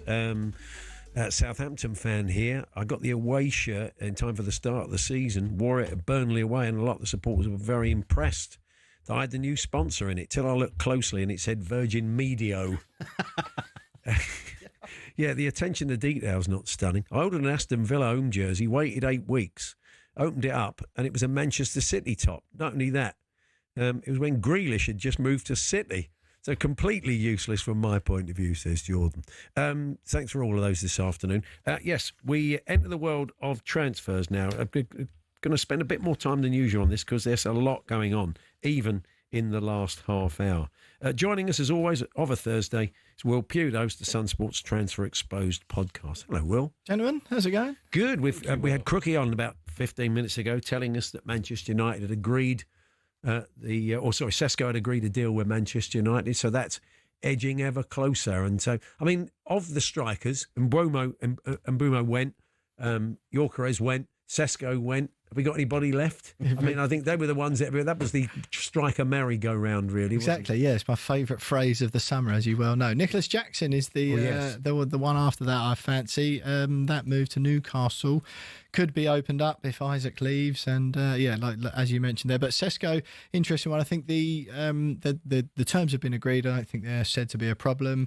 We've been reporting for quite a while now that he preferred the Manchester United option if it was between United and Newcastle. Newcastle kind of made that attempt, didn't they? They made the bid first. They showed their hand first, and then sort of put the pressure on Sesko a bit. You got to decide within 48 hours. That kind of flushed Man United out. They came with their offer. Sesko was always open to both, keen on a move. I think his demands earlier in the window sort of scuppered a deal to Arsenal, which is why one of the reasons they went for Gyökeres, of course. But it feels very much now that Sesko to United will be the one. Isak to Liverpool, you sense that's going to happen, which will leave Newcastle looking for a striker. Potentially, Nicholas Jackson fills that slot. Alex, how do you feel about? You probably sat there watching endless Sesko and Gyökeres videos. Well, it was always in January when Arsenal were linked, when everyone was crying out they need to get a striker in January, and it was always that basically it was the Watkins thing kind of came and went, but it was always they've done the work on Sesko. That's the one they're going to go for. That's the one they've done all the scouting on him, and obviously finances have put them off, and they've gone to Gyökeres. As I said, you watch Sesko score against us in a couple of weeks now. It's going to do me head in. You mentioned Watkins there, and they've certainly Van Gesson, haven't they, Villa? I was reading a piece by your colleague Graham Hill today, and apparently when Emery spoke to the player, he told him that he'd watched him 32 times. That's effectively stalking. I'd be getting a restraining order if a coach told me that. But look, they've done their homework on him. It's fair to say. That's your colleague Graham saying there's shades of Didier Drogba about him. It'd be an interesting signing. I think I think that's the thing a lot of the time these days. You mentioned all the work Arsenal done on Sesko as well. They had an absolute mountain, a big back catalogue of data on him, on just obviously his football performances, his stats, and all of the things that made them feel that he was a suitable fit. And then it was actually, funny enough, a mentality thing or a mentality concern was one of the reasons, as well as the exorbitant demands of both club and player, which stopped the Sesko one going. I totally agree about the Aston Villa thing. I think 32 times may include YouTube highlight reels, to be fair, rather than. I don't think managers do that as well. I'll sit down 10 minutes. Welcome to Aston Villa, and you sit there. Oh, this is great. I've already signed him. Clubs obviously have huge data, armies of data technicians and stuff who are watching these players all the time. So Ollie Watkins was linked with Manchester United. So I wonder if the signing of Sesko does for that or not. It depends which camp you fall in, right? I think, first of all, Villa have been quite public, or their public stance has been Ollie Watkins is not for sale. That certainly wasn't the case in January. It was just Ollie Watkins isn't for sale for less than £60 million. Arsenal didn't want to pay that much. They ended up selling John Duran, as we know, to Al Nassr during the January window, Villa, so they didn't need to sell Watkins as much. The sense now that Villa are still sticking to the he's not for sale. There's very much a sense, though, that if the money was on the table, as is true with most players, to be fair, but if the money was on the table in the region of £50 to £55 million, that a deal is maybe there to be done. We saw at the end of last season that he wasn't necessarily Unai Emery's first choice, still a wonderful player. But as far as the Man United link goes, it kind of depends which camp you fall in, whether you think, as a United fan or a football fan generally, whether you think they're in a position or to be buying potential with Sesko, 22 years of age, not exactly, he smashed it in the Bundesliga, he's done well, or you go, proven Premier League player, Ollie Watkins has scored goals at the highest level in England, knows the league, just like they've gone for with Cunha and Mbeumo. You'd feel for maybe Newcastle, I know they've been linked with Nicholas Jackson, but if, they sell Isak, Watkins could be an option for them, and I'm sure Newcastle fans, given Jackson's, it's not exactly been prolific at Chelsea, whether or not they probably prefer somebody like Ollie Watkins. Even though he's a bit older. We were saying last week, I think weren't we, that if you're Ruben Amorim, you want to stay there for 20 years, as you said the other day, you probably do want oven-ready players that know the Premier League. And Sesko doesn't. He might be a hit immediately, but he may take a while to settle in. Absolutely. I was speaking to Jordan Davis this morning on our Transfers Exposed show, funnily enough, and he was. We were kind of split on the issue, but that Arsenal 2 or 3 years ago were more in that position where they could buy project. Arsenal signing makes sense, right? Because he's absolutely smashed it in Portugal, arguably an easier league, to be fair, to score goals in than the Bundesliga when you're talking about Sesko. But it feels like Arsenal are already so close that they need someone oven ready. I think Manchester United, I would feel that they'd be better off getting someone oven ready like they've gone for with Mbeumo and Cunha. Because I think you'll see immediate improvement straight away, and it's all very well Amorim saying I want to be there for 20 years. If results are similar by Christmas than they were last season, that's why he needs players for 20 weeks. that can hit the ground running. That's because what I think. He's got a big few months, and if it doesn't go well, then there's going to be a lot of scrutiny on it. Yeah, it is. It's a lot of pressure. It's a lot of pressure on Sesko, and also Gyökeres at Arsenal. I don't think you can underestimate because there's been so much talk for so long. Yeah, of course. Arsenal have got to get. That's the thing that's missing. Yeah, everyone's gone. That's. If Arsenal had a striker, they'd have won, one league by now, maybe a couple. And all of a sudden, it's like the pressure on him. I know obviously he played in the Championship with Coventry, but coming into the Premier League from Portugal to suddenly hit the ground running and be that guy. Well, certain positions he was taking up. You watched the game last night against Villarreal, Alex. So the sort of positions he was getting into, the sort of balls he got on the end of, did that give you a bit of optimism? I think they're going to have to change a little bit of how they're playing. But Arsenal created chances. Last season. Oh, they did, but they've just no one got on the end of them. No. Interesting you say though. Jordan I was talking to was out with Arsenal on the pre-season tour, and he had a sit down with Gyökeres virtually as soon as he got off the plane from London, so obviously a little bit worn out. And he was saying it's really interesting. He's such a brash character on the pitch, but he's actually polar opposite off the pitch. He reckon he might be suffering a little bit of jet lag when he met him. But he was saying he's very much sort of more on the quiet, reserved side, not quite that character you see on the pitch. And Jordan was saying that he just got the sense, having met him, that he's extremely aware of the pressure that is on his shoulders, and that it's the biggest move of his career, and this will make or break his legacy, what he does now, because he's already 27. Obviously, taking the number 14 doesn't exactly mean you shy away from the striker's role at Arsenal. Take number 54, mate. Take the pressure off. Exactly, definitely do that. Anyway, we'll keep talking transfers. Will Pugh from The Sun is in the studio with us. And we're here, as always, with our good friends at Tool Station, delivering in as little as 30 minutes with Fast Track. Next stop, Tool Station.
Will Pugh from The Sun is with us.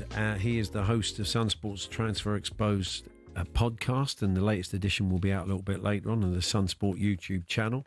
Let's look at some of the other stories of the day. Chelsea and Garnacho, conversations being had. As we were saying, there'll be some outgoings now. Now they've brought Šeško in. So where are we up to with that? Do we know? Yeah, absolutely. I spoke to Jack Rosserell, one of our Chelsea reporters, earlier this week, saying Chelsea are in that phase of the window now where they're concentrating on outgoings. All the Garnacho deal they do like. The interest is definitely there. There's obviously Xavi Simons as well at RB Leipzig, who they've been in talks with for some time. I don't think they're in a major hurry with either of these players, really. I think certainly as far as Garnacho goes, there's been contact for some time now, I think. I don't necessarily think personal terms would be a problem. That's not a loan, that's a purchase. That's certainly what Manchester United would be after, given that Garnacho represents pure profit from a PSR point of view. Yeah, I mean, I think there'll be a bit of haggling over the price, because I think Manchester United have a slightly different valuation. And when everybody knows you want to sell somebody, absolutely, you're not going to get top dollar, are you? No, not at all. 60 million is what United value him at, and that's based on various different factors, including his age and his contract length. But like you say, I think it's so public now. There's been the fallout with Amorim. He's training away from the first team squad. I think the sense is very much that, look, okay, we value him at 60. If there's 40 million quid on the table, particularly with that PSR situation as well, that deal could be done. Garnacho is said to have his number one priority is said to be Chelsea. There's been some interest from Aston Villa as well. Unai Emery likes him, but again, obviously, there's just that step down in European football next season. Napoli as well, but I think Garnacho's heart is set on Chelsea. But Chelsea, I think, are in the position, negotiating wise, where they're happy to let it rumble on a bit, because if Manchester United do this Šeško deal, and the longer they don't sell any of those other players who are training away from the team, Sancho and Antony and Malacia, the longer that goes on, the more likely they will be to settle for a lower fee. Tottenham may well be in the market for a sort of playmaker. I mean, a lot of teams are, but the news about James Maddison means that they may sort of up their game a little bit in that area.